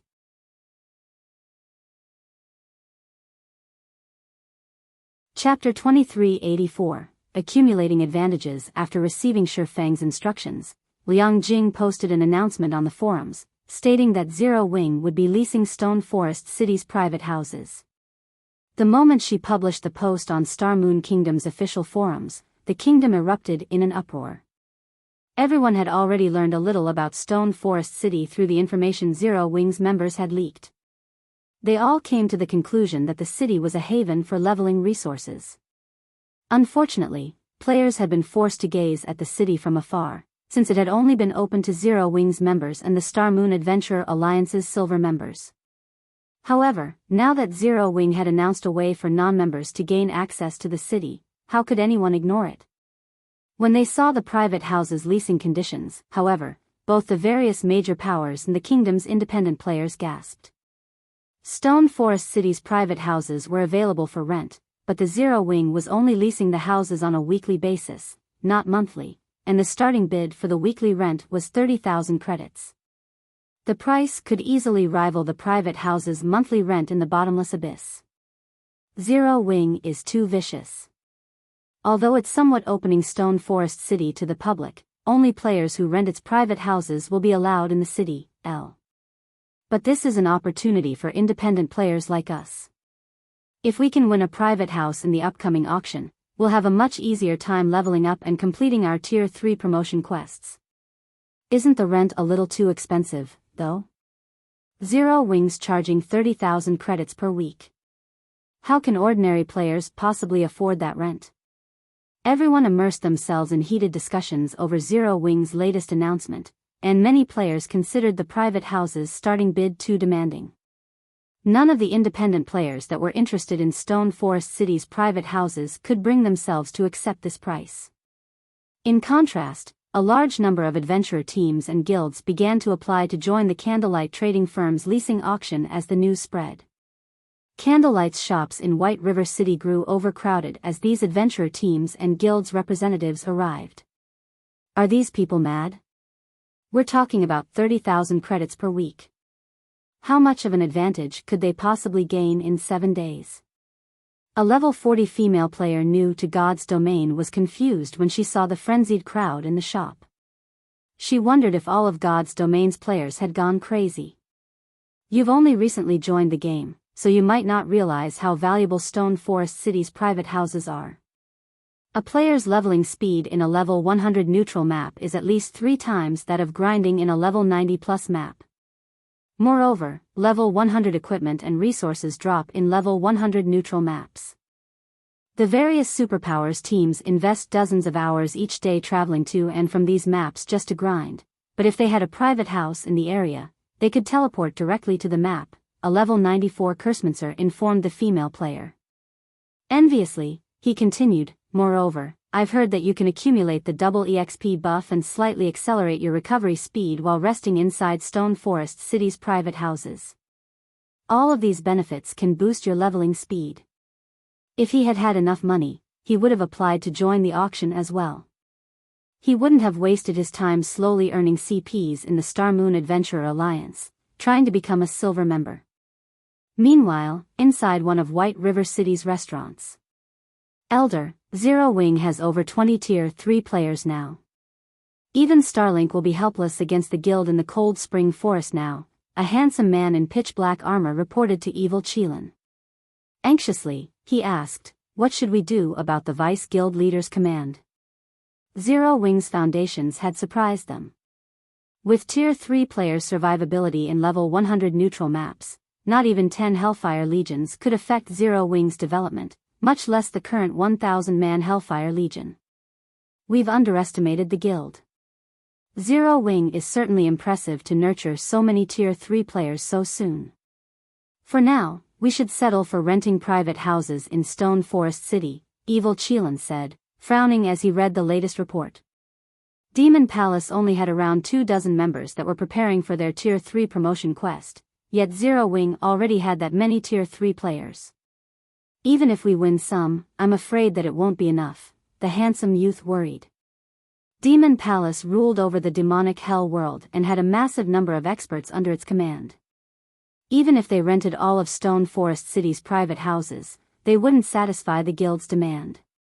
We're not in a hurry.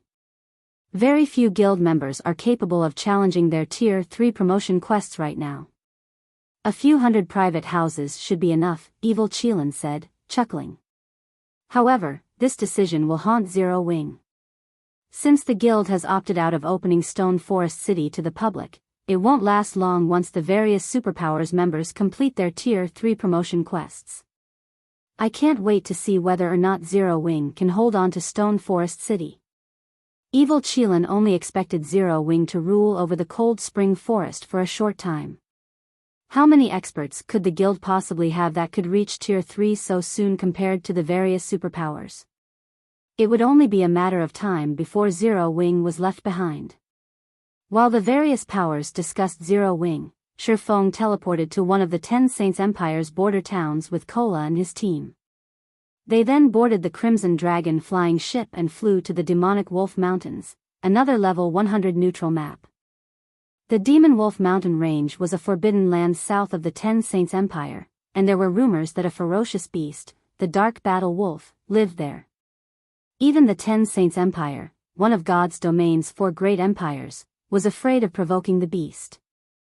The Dark Battle Wolf had the strength to rival a Tier 5 Dragon King, a being that could even contend with Tier 6 gods. Moreover, a destructive aura enveloped the entire mountain range. Tier 2 players wouldn't survive more than 3 hours in the area. It was also home to the Dark Wolf race, which had inherited the Dark Battle Wolf's bloodline. They were no weaker than bloodline creatures of the same level and tier. During Shifeng's previous life, not even the various superpowers had dared to venture into the Demon Wolf Mountain range casually. Why are we here, guild leader? This environment even feels ominous for Tier 3 players. We're not here to grind, are we? Kola asked nervously as he watched the numerous wolf packs roam the forest below the flying ship. Since reaching Tier 3, Kola had felt as if he had the strength to toy with level 100 Great Lords, but when he saw the three-eyed demon wolves below, he sensed the threat of death. The Great Lord-ranked three-eyed demon wolves felt particularly dangerous.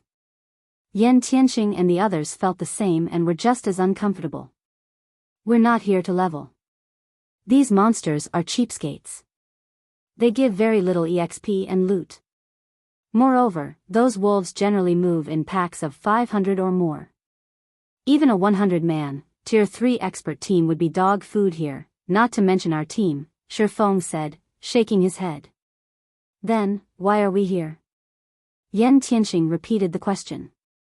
Read latest chapters at Wuxia World.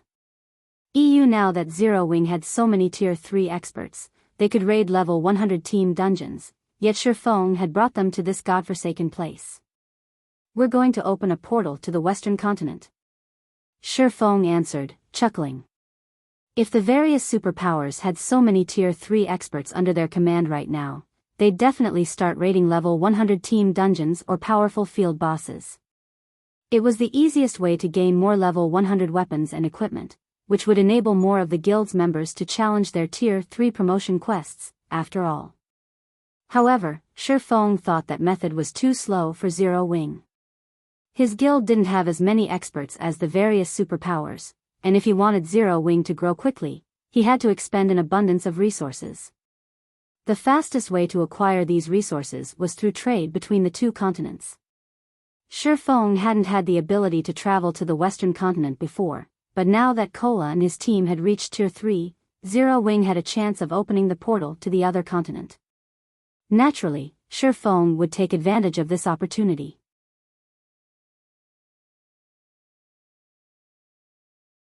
Chapter 2385, Western Continent, a portal to the Western Continent? Yan Tianxing and the others turned to their guild leader in astonishment. God's domain's various powers were no longer ignorant of the Western Continent, and a few superpowers had already gained the ability to travel between the two main continents. The resources these superpowers had returned with had made the various powers jealous. God's domain's continents had very different cultures. Not only did their developmental directions differ, but each continent had largely different resources. Thus, each continent's players could greatly benefit from the other's resources.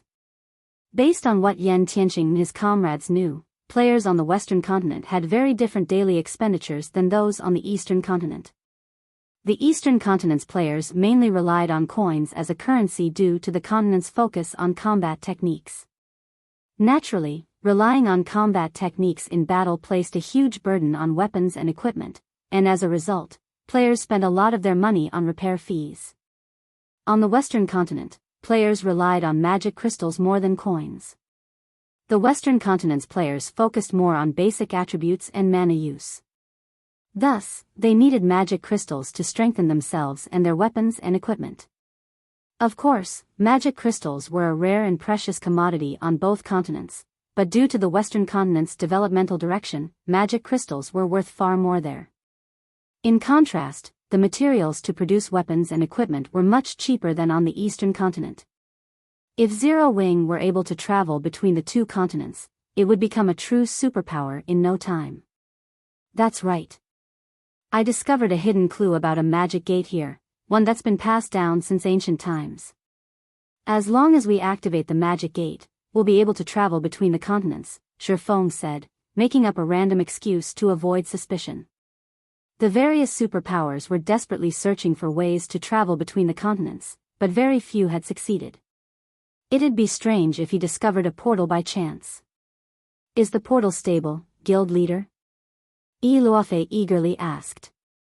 When they heard Yi Luofei's question, the rest of the team perked up in curiosity. None of them doubted Shi Feng's word. Players had discovered many of God's domain's quests and portals through hidden clues.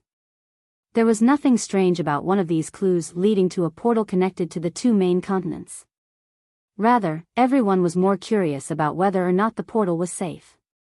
If it were a single-use portal, it wouldn't be of much help to Zero Wing. At most, they could make a quick buck by reselling the Western continent's resources once. However, if the portal were stable, they could continue to make money until travel between the continents became the norm. The difference between the two would be massive. Based on the clue I found, it should be, Shi Feng said. Unfortunately, we'll only know how large the portal is once we activate it. The portal they were looking for was stable, or he wouldn't have bothered to travel all the way out here, but since he had never seen or used the portal personally, he didn't know its exact details. On the Eastern continent, the Ten Saints Empire had the most portals that led to the Western continent. Based on what Shi Feng knew, there were nearly 10 stable portals in the Empire, and among them, the largest and most stable was under multiple superpowers' control. That was also the portal most players relied on to travel between the continents. After considering Zero Wing's situation, Shi Feng had decided that the Demon Wolf Mountain Range's portal was the best suited for his guild. This portal was incredibly stable. During Shi Feng's previous life, a dark power had secretly controlled it. The public had only learned about its existence after travel between the continents had become more commonplace, and the various superpowers had grown to envy the dark power that had controlled this portal. Shi Feng's answer excited his team. The guild really wouldn't have to worry about its development if they could secure this portal. While Shi Feng and his players conversed, the Crimson Dragon flying ship reached a frozen lake within the Demon Wolf Mountain Range's inner region. A layer of snow covered the frozen lake, which was so large it could easily contain several cities. If the system map hadn't labeled this area as a lake, players would have likely mistaken it for a snowy plain. However, before the Crimson Dragon flying ship began to descend, the team was overwhelmed by an eerie feeling. They looked down at the lake, noticing a large number of frozen humans and beasts. The human sculptures all wore the same armor and clothing, and the weakest among them was Tier 3. If the 10 Saints Empire's players saw these humans' armor, they would have been shocked. The armor and clothing those statues wore were that of the Sacred Brilliance Division, one of the 10 Saints Empire's 7 Mythic Knight divisions. The 7 Mythic Knight divisions had been the 10 Saints Empire's prided source of apex combat power since ancient times. It was rumored that just one of these knight divisions could destroy an entire kingdom. However, these several thousand knights stood, frozen, on the lake below. Based on their positions and expressions, it was obvious that these knights had been frozen before they had even begun to prepare for battle. Those were several thousand Tier 3 NPCs they were talking about. Just thinking about the implications of this made Yen Tianxing and his companions shudder. God's domain operated on a system of cause and effect. A group of Tier 3 NPCs wouldn't freeze to death for no reason. Something must have attacked these Sacred Brilliance Division knights. The scene even dumbfounded Shifeng. According to his information, there shouldn't be any NPCs here, let alone one of the 7 Mythic Knight divisions. All he should have needed to do was repair the magic gate and protect it from the monsters in the lake. Look at that statue, guild leader. It seems to be radiating a faint glow. Blackie said as he pointed at an ice sculpture beneath the flying ship. Unlike the other frozen knights, the sculpture Blackie pointed to glowed with a faint, golden light. It was also dressed more luxurious than the rest and gave off a trace of divine might. The divine might didn't originate from an item, but from the NPC himself. A hero.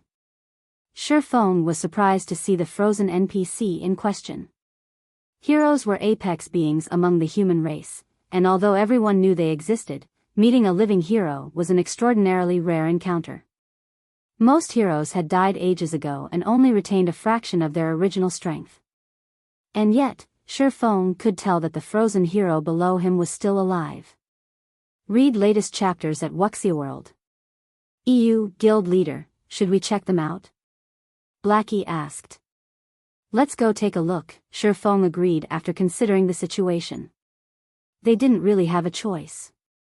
The magic gate they were after was sealed under the hero's feet. They couldn't avoid approaching the NPC unless they gave up on the magic gate.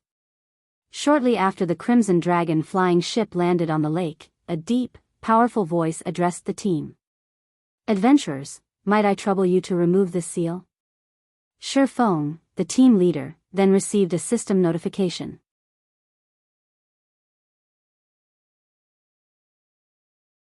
Chapter 2386, Another Inferior Legendary Quest System. Inferior Legendary Quest, last night, triggered. You have 3 minutes to accept the quest or not. You will not be penalized for refusing the quest. System, if you choose to accept the quest and complete it, you will gain Holy Knight Alba Gray's favor. Alba Gray's favorability of you beyond the corresponding reward will depend on the quest's completion rate. System, if you fail to complete the quest, all basic attributes will be permanently decreased by 100 points. You will lose 5 levels, and your reputation in the 10 Saints Empire will be reduced by 500 points. The system notifications repeated 3 times. He's Alba Gray? Shifeng stared at the frozen, middle-aged man before him in astonishment. The penalties for failing the quest didn't particularly surprise him. In fact, for an inferior legendary quest, the penalties were a bit light. Even epic quests had more severe consequences for failure. What truly surprised Shifeng was the hero's name. Alba Gray. Every player in Shifeng's previous life had known this name. Alba Gray had been one of the 8 famed smiths in the past. Before him, even a talented Grandmaster Forger amounted to nothing. The various superpowers had gone crazy over Alba Gray in the past because only the famed smiths could forge legendary items. The easiest method of obtaining a suitable legendary item was to seek the help of a famed smith. Relying on players to craft such an item was barely a dream. Hence, the various superpowers had done everything they could to gain any of the known famed smiths' favorability. Even Tier 6 God-ranked players would go crazy for a custom-made legendary item. They'd even destroy an entire kingdom to get their hands on one. Unfortunately, gaining a famed smith's favorability was easier said than done. Players would be lucky enough to meet a famed smith, much less earn their favorability. Famed smiths enjoyed even higher status than kings, and even the war god's temple, one of God's domain's few apex powers, treated such NPCs with great respect. It was easy to imagine how difficult it would be to earn such an influential individual's favorability. Shifeng had never thought that not only would he meet the legendary Alba Grey here, but he'd even get a chance to earn the NPC's favorability by simply accepting the quest. If the various superpowers of his past life found out about this, they'd kill him out of jealousy. Without any hesitation, Shifeng accepted the inferior legendary quest. He then received another notification stating that his favorability with Alba Grey had increased by 10 points. The rest of the team was also notified of the quest. Are we really going to challenge this inferior legendary quest? Blackie asked, worriedly glancing at the last night quest's rank. Major powers upper echelons, like himself, were very familiar with quest's difficulties.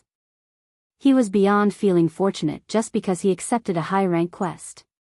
Great rewards came with great risks in God's domain. Many major powers had suffered grievously for accepting high-ranked quests that they couldn't complete. Some guilds had even destroyed themselves due to uncompleted quests. Meanwhile, not only was the last night an inferior legendary quest, but it was also in such a dangerous location. Even with Zero Wing's 25 Tier 3 players, Blackie wasn't confident in completing the quest. The rest of the team was just as concerned. The weakest monster they had seen in the Demon Wolf Mountain range had been a level 100 lord, and throughout their journey, they had spotted level 110 plus great lords and grand lords. Aside from Shifeng, they were all new to Tier 3. Furthermore, they had yet to upgrade their weapons and equipment.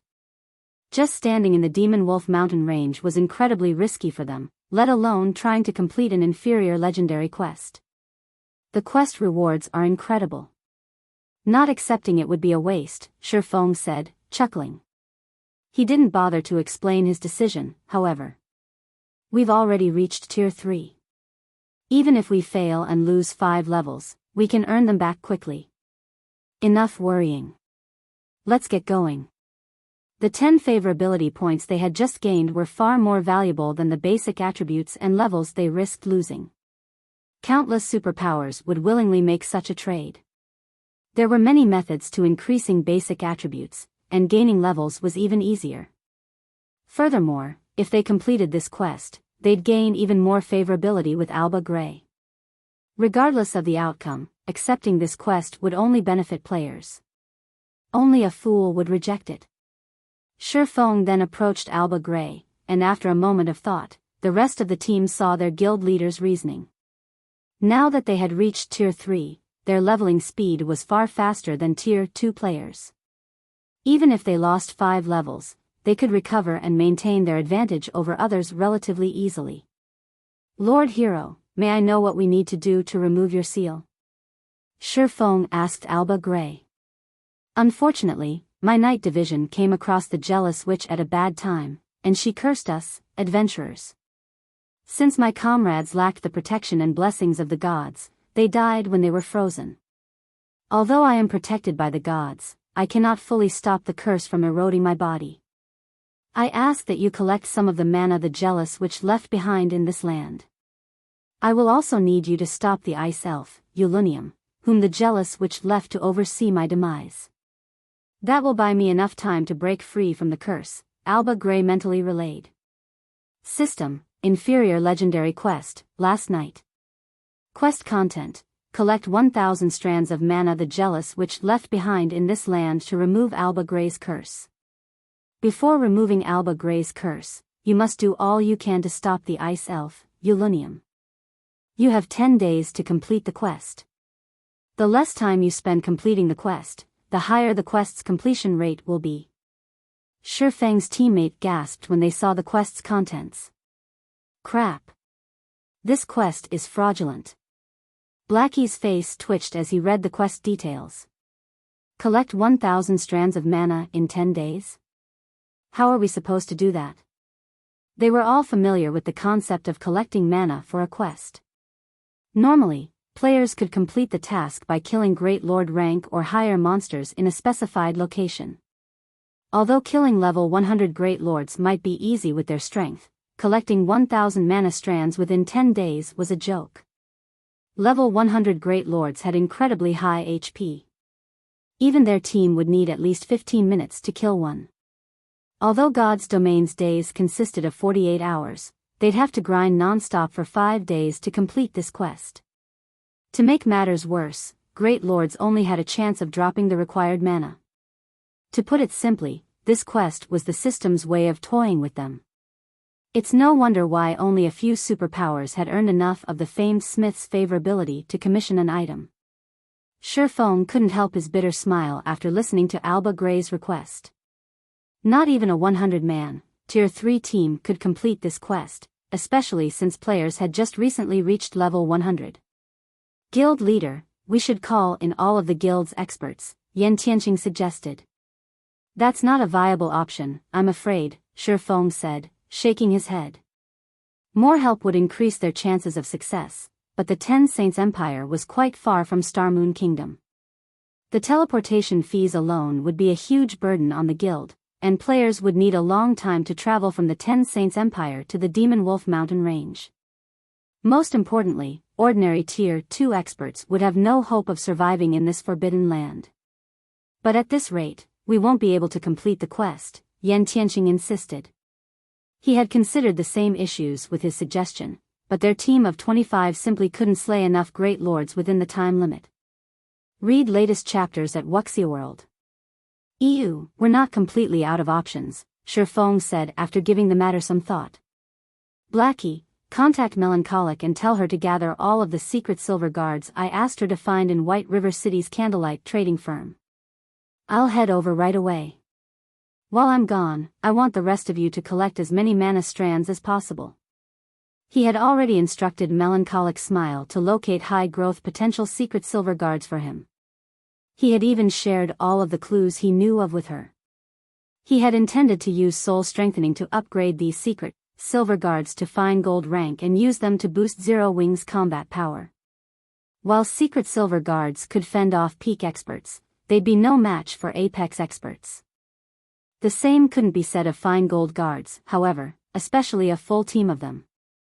If they worked together, fine gold guards could slay domain realm experts as easily as playing with children. Secret silver guards? Sherfeng's order confused Blackie. He didn't understand why Sherfeng would want a bunch of secret silver guards, but he did as he was told.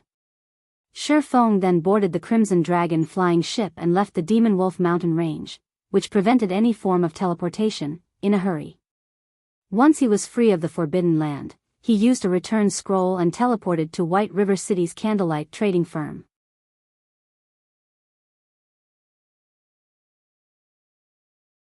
Chapter 2387, Strengthening the Ancient Gods Literature Fragment. White River City, Candlelight trading firm.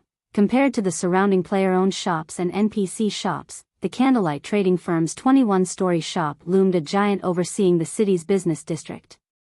Almost every new visitor to White River City gasped when they saw it. The players that focused on their subclasses gave the magnificent building particularly longing looks. These players' reactions weren't simply because White River City's Candlelight trading firm was a 4-star shop, but also due to Zero Wing's latest announcement. All Zero Wing and Candlelight trading firm members could purchase a private house in Stone Forest City with their GCPs. Even the various superpowers hungered after Stone Forest City's private houses, and because of this announcement, the various major powers players envied Zero Wing and Candlelight's members.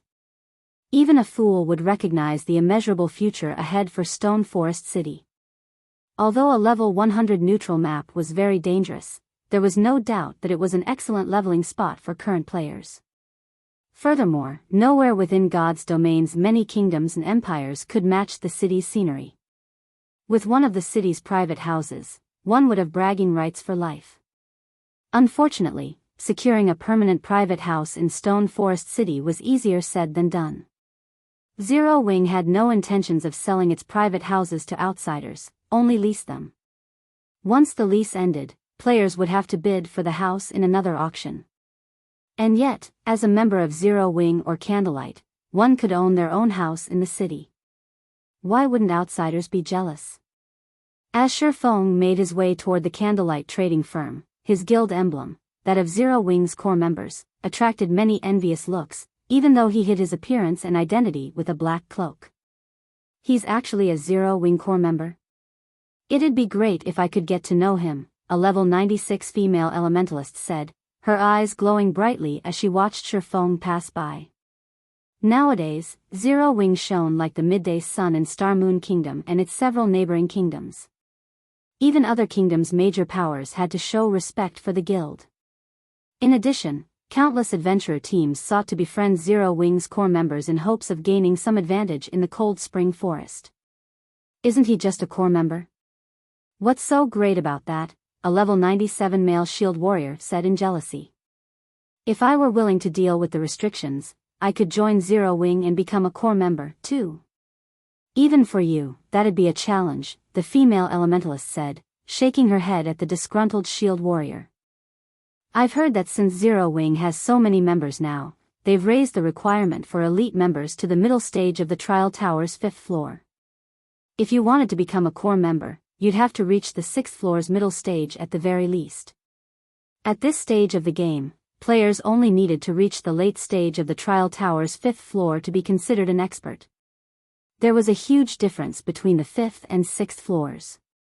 Even in well-known adventurer teams, the experts that could reach the 6th floor's middle stage could be counted on one hand. When he heard the requirement to become a Zero Wing core member, the level 97 shield warrior fell silent. He belonged to a well-known adventurer team from the Black Dragon Empire, and very few of his teammates could reach that stage. He had only recently reached the 5th floor's late stage. He was nowhere strong enough to become a core member in Zero Wing. We've already raised the core member requirements that high? Shifeng was similarly surprised when he overheard the conversation. To ensure that the guild's core members had enough resources to develop, Zero Wing had limited the number of players that could become core members. The guild only had limited resources, especially the rarer resources, after all. There simply weren't enough to supply an endless number of members.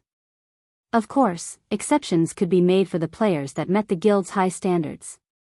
As far as Shifeng could remember, the minimum requirement to become a core member had been fixed at the early stage of the Trial Tower's 6th floor, with the higher standard of reaching the 6th floor's late stage. If players reached the late stage, they wouldn't have to take part in the core members' monthly elimination competition. But apparently, the minimum requirement had been raised to the 6th floor's middle stage. It was easy to imagine how many experts had recently joined his guild.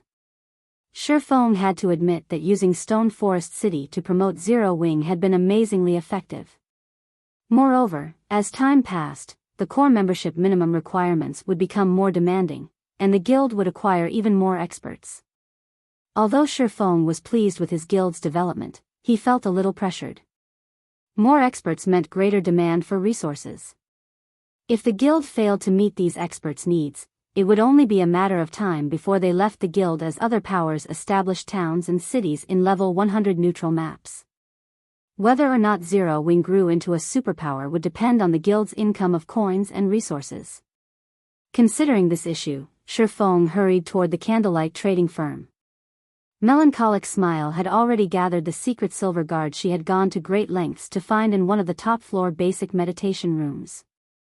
As Shifeng entered the room, she promptly handed him a detailed list of these guards. Guild leader, after scouring the various kingdoms and empires, I managed to find 16 secret silver guards with very high growth potential. I've secured other secret silver guards as well, but their growth potential isn't as high, Melancholic Smile awkwardly reported as she gestured to the row of guards behind her. Shifeng had provided her with plenty of clues, and she had utilized the secret pavilion's connections to follow them. However, even after so many days of searching, she had only found 16 secret silver guards that fit Shifeng's criteria. 16? Shi Feng was ecstatic with her results. Finding secret silver guards wasn't easy.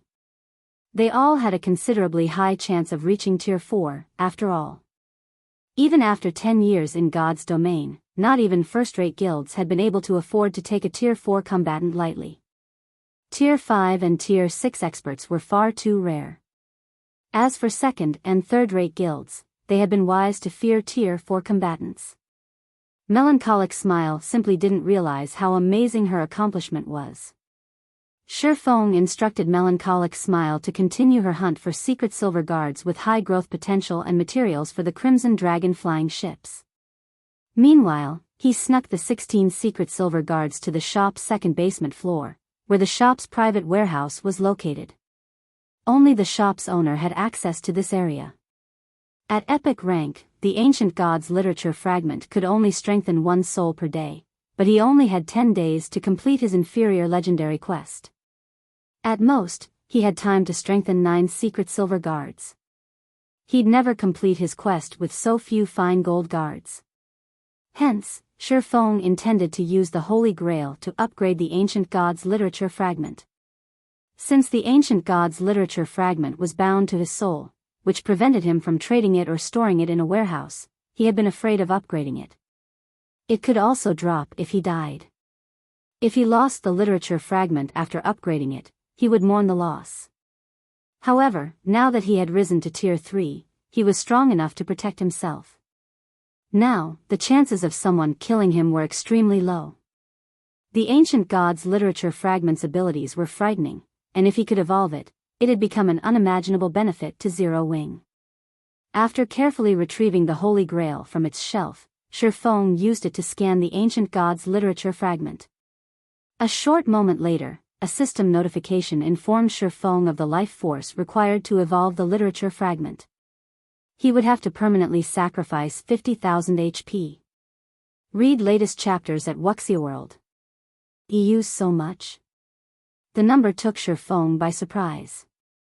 For Tier 2 players, losing 50,000 HP was fatal, and the evolution wasn't even a guaranteed success. If the evolution failed, then he'd lose 50,000 HP for nothing, which was why Shi Feng didn't use the Holy Grail casually. However, Shi Feng did not consider the issue for long. Compared to the benefits he could gain from upgrading the Ancient Gods literature fragment, losing 50,000 HP was acceptable. After all, the Ancient Gods literature fragment wasn't an ordinary epic item, and he currently had nearly 1 million HP. Fortunately, HP wasn't particularly important for a swordsman, and Shi Feng knew of many ways in God's domain to increase his HP permanently. Evolve. Shi Feng growled, gritting his teeth. As he did, the Holy Grail plundered 50,000 HP from Shi Feng and converted it into purple-blue smoke that enveloped the Ancient Gods literature fragment.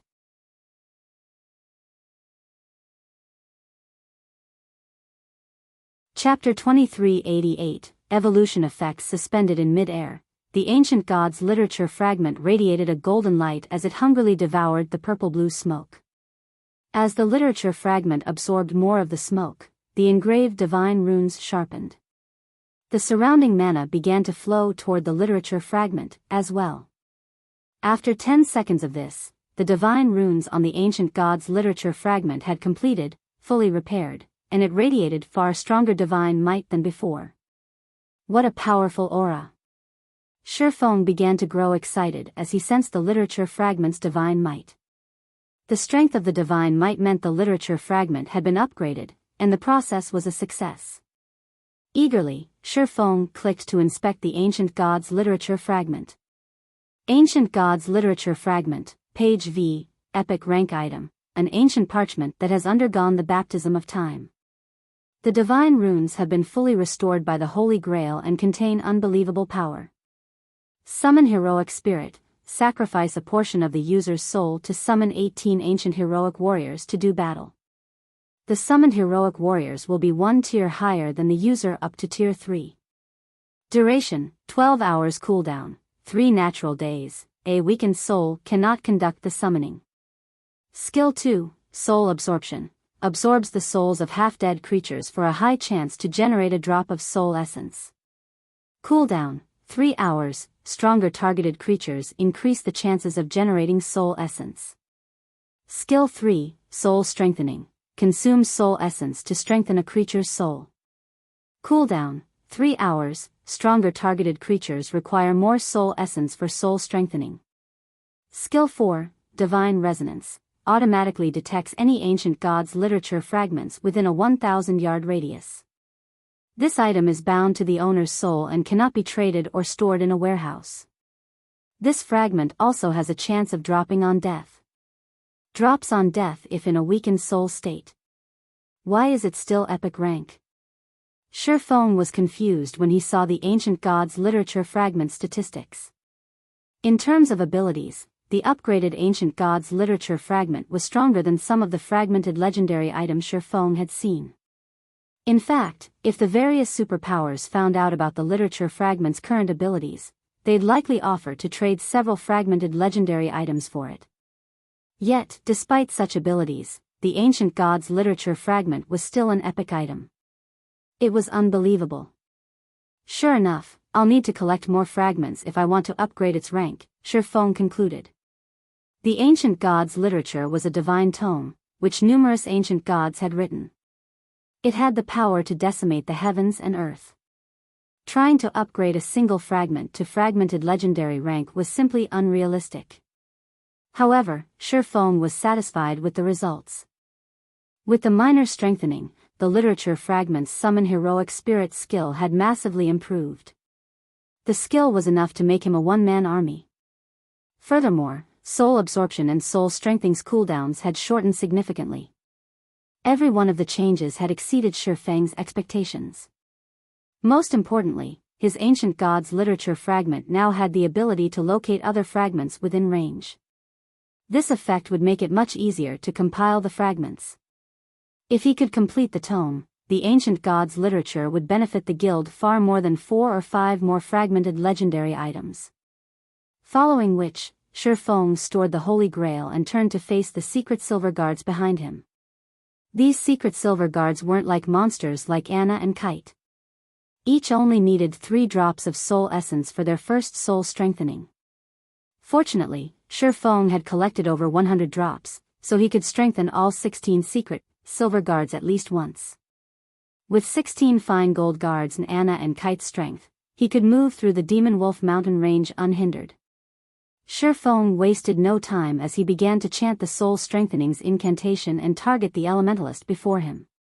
A 5-fold magic array, one far stronger than the one that had appeared when Shifeng had strengthened Kite's soul, immediately appeared under the elementalist's feet. The array even absorbed mana from its surroundings and the void at least 3 times faster than it had with Kite. Very quickly, a fist-sized ball of liquid mana appeared before the elementalist. This ball of mana melted into the elementalist's forehead, and the secret silver guard released a bone-piercing howl. Although the elementalist was in pain, Shifeng could clearly sense the guard's aura rapidly growing stronger. This excruciating process continued for 5 seconds. By the time the ball of liquid mana and the elementalist had merged completely, the elementalist felt like a completely different person. To Shifeng, the level 103, Tier 3 Great Mage had only felt slightly threatening, but now, even he'd have to tread carefully in a fight with this NPC. This NPC improved so drastically. Shifeng could not believe his eyes when he saw the Great Mage's statistics. Previously, the Great Mage had only had 78 growth potential, which was considerably high for a Secret Silver Guard. Secret Silver Guard's growth potential only ranged between 71 and 80, and this Great Mage had only been 3 points away from Fine Gold rank. When Shifeng used Soul Strengthening on Kite, the NPC's growth potential had only risen by 2 points. While Shifeng had expected a greater increase for a Secret Silver Guard, he had only expected a 3 or 4-point increase at best. However, the Great Mage's growth potential had risen by 5 points, to 83. The Great Mage had crossed the Fine Gold threshold and more. Every additional point of growth potential was significant to personal guards. At 83, a personal guard could perfectly suppress an apex expert of the same level and tier. Shifeng couldn't help his growing excitement. With the ancient gods literature fragment's new strength, he could even elevate secret silver guards with 76 growth potential to fine gold rank. Now, Zero Wing could amass a small army of fine gold guards. Read latest chapters at Wuxia World. Yu Shifeng immediately contacted Melancholic Smile and had her send him the guild's secret silver guards with at least 76 growth potential to the basic meditation room on the top floor. Guild leader, those guards are currently protecting Silverwing Town. I'm afraid that I'll need some time to find temporary replacements and recall them all to White River City, Melancholic Smile said. Of the secret silver guards she had found, she had ordered those that met Shifeng's requirements to stand guard in White River City. She had sent the rest to defend Silverwing Town in the meantime. Secret silver guards had incredible combat power, and once they reached level 100, they could complete their promotion to Tier 3. They were an excellent deterrent in the chaotic or empire. Don't worry about it. Just recall them all here, Shifeng said. He did not mind waiting. The upgraded soul strengthening still had a 3-hour cooldown, and it would take a full, natural day to strengthen the 16 secret silver guards before him. Alright, I'll start making the necessary arrangements, Melancholic Smile said, not giving the matter much thought. She then contacted the core members that owned the secret silver guards in question.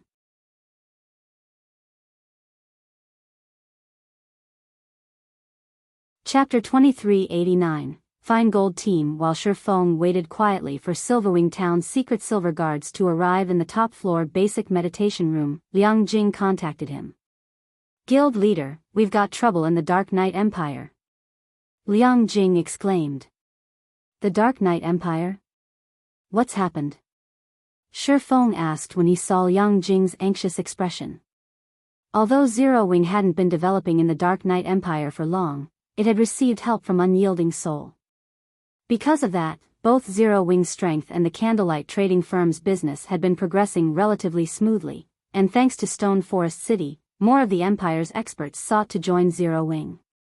Moreover, Starlink hadn't been able to do anything drastic against Zero Wing for fear of unexpected attacks from Unyielding Soul and Crimson Emperor. Hence, Zero Wing's branch in the Dark Knight Empire was booming. Starlink has established a city at the Gloomy Hills, a map near the Gloomy Ruin, a level 100 neutral map. Moreover, Starlink has announced that it is opening the city to all of its Adventurer Alliance's members. Many of the Empire's experts are siding with Starlink because of this, and some experts and adventurer teams that had been thinking of joining the Star Moon Adventurer Alliance have changed their minds, Liang Jing explained. In addition, the Dark Knight Empire's various major powers have started to side with Starlink. Even Crimson Emperor is considering a partnership. Starlink has also announced that it will lease its new city's private houses with a starting bid of only 10,000 credits per week. Even many of Star Moon Kingdom's major powers and adventurer teams have been discussing the idea of shifting their development to the Dark Knight Empire. The fact that Unyielding Soul and Crimson Emperor held Starlink back was a large part of the reason for Zero Wing's survival in the Dark Knight Empire. In addition, the Dark Knight Empire's various major powers had sided with Zero Wing to keep Starlink in check. Hence, the most Starlink had been able to do was pressure Zero Wing's territory in the Empire. However, if Crimson Emperor and the various major powers sided with Starlink, the Zero Wing's members in the Empire would be in danger. Furthermore, now that Starlink had a city in the Gloomy Hills, Zero Wing's experts couldn't operate in the level 90+ resource map. Needless to say, this also made it impossible for the guild members to reach the Gloomy Ruin. And with Starlink's bounty still in effect, a large number of independent experts and adventurer teams would target Zero Wing's members. If this persisted, it wouldn't be long before Zero Wing could no longer survive in the Dark Knight Empire. Zero Wing had already grown to a substantial size, and there were only so many high-level maps in each country. The high-level maps available around Star Moon Kingdom weren't enough to fulfill Zero Wing's needs. Although the Cold Spring Forest was rich in resources, very few guild members were strong enough to grind in a level 100 neutral map right now. At this stage of the game, a grinding team would need a peak expert to lead it if it wanted to survive in such an area. Unfortunately, unlike the various superpowers, Zero Wing only had a small number of peak experts. The majority of the guild's players would still need some time to grind in level 90+ maps. Starlink wants to gather both manpower and resources. Shifeng had a rough idea of what the enemy guild planned after listening to Liang Jing's report. Starlink's new city might not be as impressive as Stone Forest City, but it was near a level 100 neutral map. It would also be quite useful to players who wanted to explore the gloomy ruin, and Starlink was accepting far cheaper rent for the private houses in its new city. It was enough to tempt many players. However, this wasn't good news for Zero Wing, which needed credits and resources. What should we do, guild leader? At this rate, not only will we earn less income from our private houses, but more experts will target our guild members as well, Liang Jing said. The opportunity to enter Stone Forest City was a large part of the reason that the Star Moon Adventurer Alliance had attracted so many experts, but only silver and higher-ranked members could take advantage of that opportunity. On the other hand, Starlink gave all of its Adventurer Alliance's members access to its new city. Naturally, this would make the Star Moon Adventurer Alliance less attractive to independent experts. Starlink's Adventurer Alliances would also gain more independent experts to target Zero Wing's members. Lu Xinglua is sacrificing his new guild city just to deal with us. I guess he really wants this to be a fight to the death, Shifeng said, frowning. Since he wants a war of resources, I'll play with him until he's satisfied. Make the arrangements. From now on, half the number of CPs required to become a silver member in the Star Moon Adventurer Alliance, and will hold auctions for the Crimson Sunsets. However, only silver members and above will be allowed to participate, and the starting bid will be 30,000 magic crystals and 10,000 gold. We're auctioning the Crimson Sunsets? Liang Jing could not help but gasp. But guild leader, those are a part of our guild's foundation. Our guild members also need those to survive in level 100 neutral maps. If we sell the Crimson Sunsets, nothing was more important than one's strength to the various powers and players. If the Star Moon Adventurer Alliance auctioned off the Crimson Sunsets to its members, there was no doubt that experts and adventurer teams would swarm to join the alliance. However, the Crimson Sunsets were an advantage Zero Wing's members needed over other players. If they auctioned the Crimson Sunsets to the public, they'd only help other players rapidly improve, which wouldn't benefit Zero Wing's development. It's fine. The Crimson Sunset might be valuable, but it is still a consumable. Moreover, as players reach higher levels, it'll become less valuable. Since the various superpowers experts have started to reach level 100, this is the perfect opportunity to sell the sets, Shifeng said, chuckling. Before this, he would have hesitated to make such a decision, but he didn't mind now. Now, he had an even stronger trump card to assure Zero Wing's advantage in the Cold Spring Forest. The Ancient Gods Literature Fragment. With so many fine gold guards, Zero Wing wouldn't have to worry about the various superpowers peak experts. Giving the matter some thought, Liang Jing agreed with Shifeng. Besides, Zero Wing didn't have a better option to stop Starlink from poaching its potential members. She disconnected the call and immediately saw to Shifeng's orders, publishing a public announcement regarding the Crimson Sunsets auction on the notice boards in the Star Moon Adventurer Alliance's residences. When players noticed the announcement, it caused a sensation throughout the Adventurer Alliance. Crap. Zero Wing is too amazing. A Tier 2 mana set equipment. If I had a Crimson Sunset, I could challenge my Tier 3 promotion quest right away. The Star Moon Adventurer Alliance's members were astonished when they saw the Crimson Sunset's attributes. None of them had ever thought that Zero Wing would have such powerful equipment. The experts and adventurer teams that had considered joining Starlink's Adventurer Alliances changed their minds instantly. Some that had even joined Starlink's Adventurer Alliances already made their way to the Star Moon Adventurer Alliance after learning about the Crimson Sunsets. Of course, the various large guilds were just as stunned. Is Zero Wing insane? It's actually selling mana set equipment? Zero Wing is probably panicking. Starlink's new city has dealt quite a blow, after all.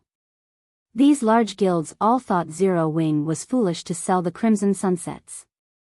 The guild was practically throwing away a huge advantage.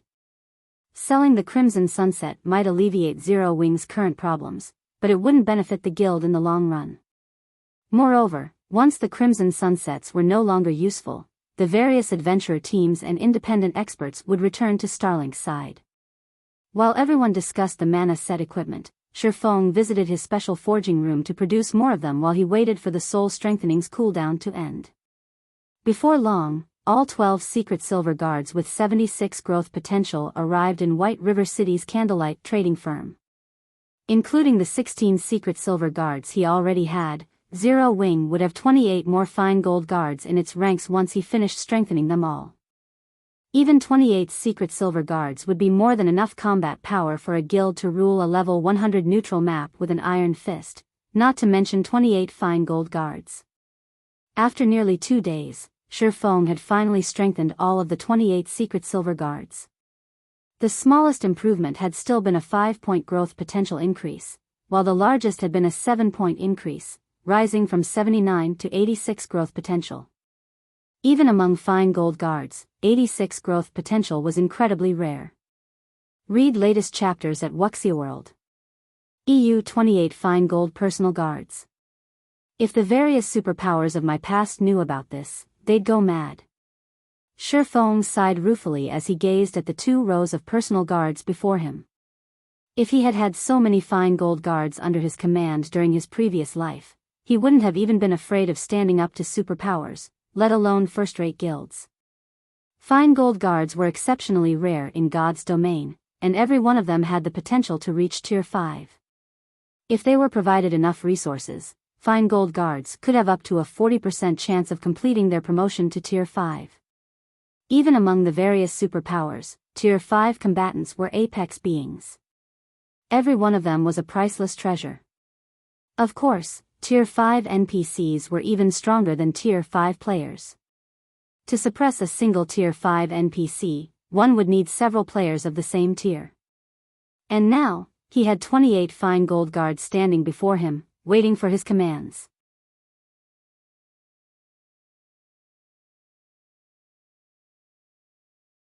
Chapter 2390, Powerful Guard Team 10 Saints Empire, Demon Wolf Mountain Range. After nearly 2 days of fervent work, Shifeng had produced 50 Crimson Sunsets. When he handed them to Liang Jing, he instructed her to keep 20 sets to gradually auction off in the Star Moon Adventurer Alliance, while the rest would be given to Zero Wing's core members. These core members would lead their own grinding teams in the Cold Spring Forest, helping to alleviate the lack of manpower in that area. Shifeng had taken a break from crafting the advanced mana set equipment after giving his new stock to Liang Jing, and he had made his way back to the Demon Wolf Mountain Range with his 28 newly upgraded fine gold guards. Although the Crimson Sunset would help resolve Zero Wing's need for manpower in the Cold Spring Forest, it was a temporary solution. Moreover, Shifeng was the only person capable of producing the Crimson Sunsets, and he couldn't forge enough of them for Zero Wing's members to secure a firm foothold in the Cold Spring Forest. He needed to take care of the root of this problem. The simplest method to do so was to secure a portal to the Western Continent and acquire a large amount of the Western Continent's resources. Crafting level 100+ weapons and equipment in God's domain was an arduous task, especially for secret silver rank and above. The required materials were very rare, and obtaining them in bulk was a major challenge.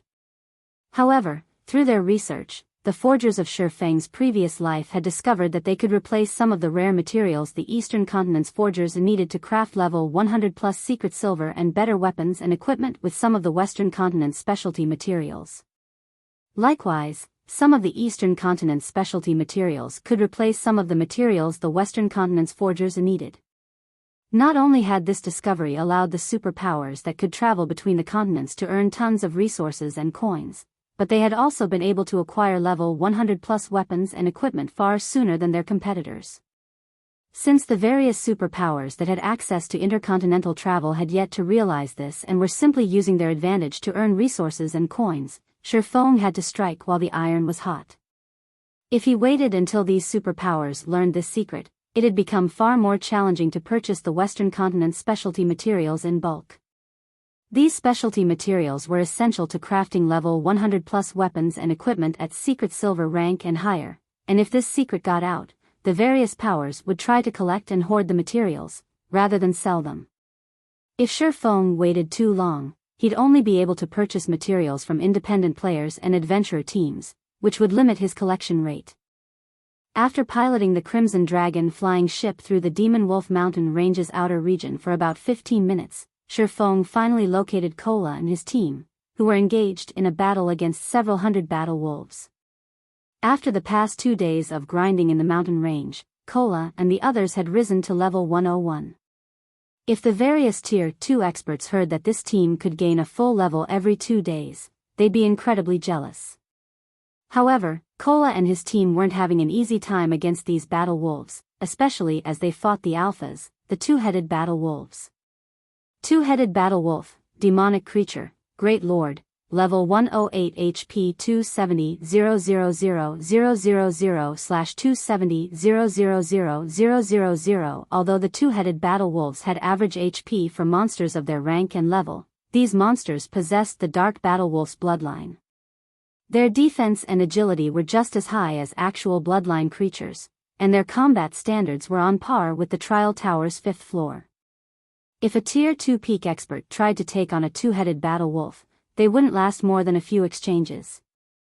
Furthermore, the Demon Wolf Mountain Range's wolves tended to move in packs of 300 to 400, and around 24 two-headed battle wolves led each pack. Although the rest of the battle wolves were only Lord-ranked monsters, they could even pose a threat to Tier 3 players when a dozen of them worked together. Although Kola and his companions had reached Tier 3, they still had to be careful, or members of the team would fall. The team had yet to upgrade their weapons and equipment and had to rely on their epic weapons and equipment to support them in the fight. If Kola and his team had Tier 3 standard equipment, they'd have no issues taking a pack of battle wolves out. Check it out. The guild leader is back. Blackie was excited when he noticed the approaching Crimson Dragon flying ship.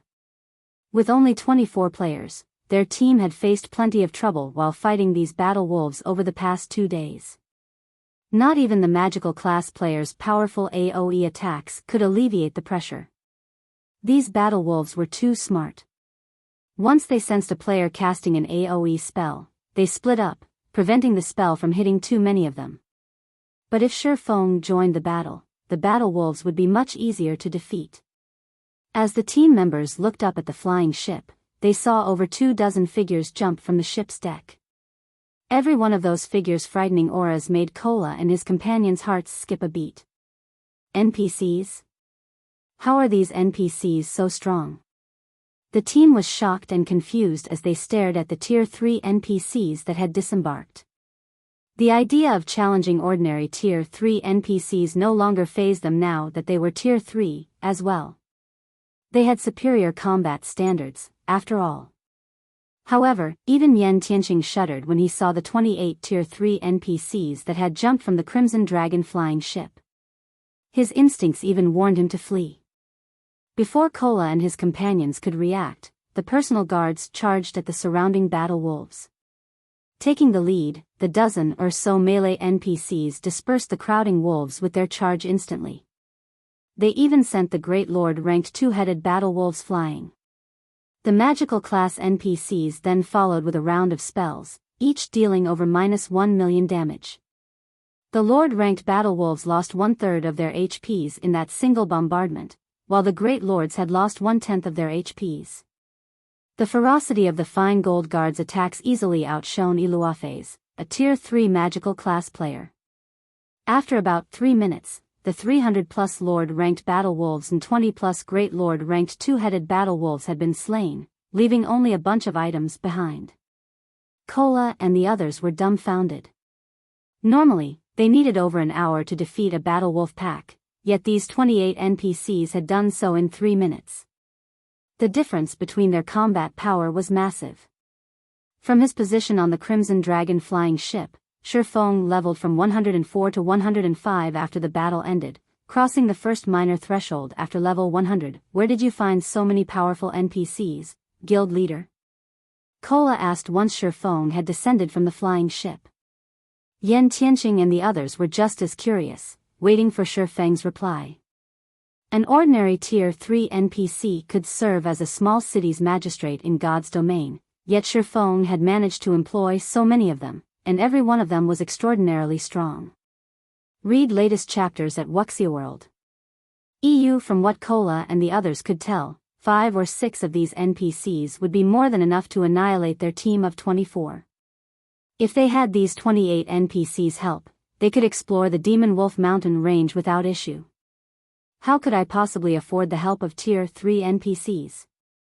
These are our guild's personal guards, Shifeng said, chuckling.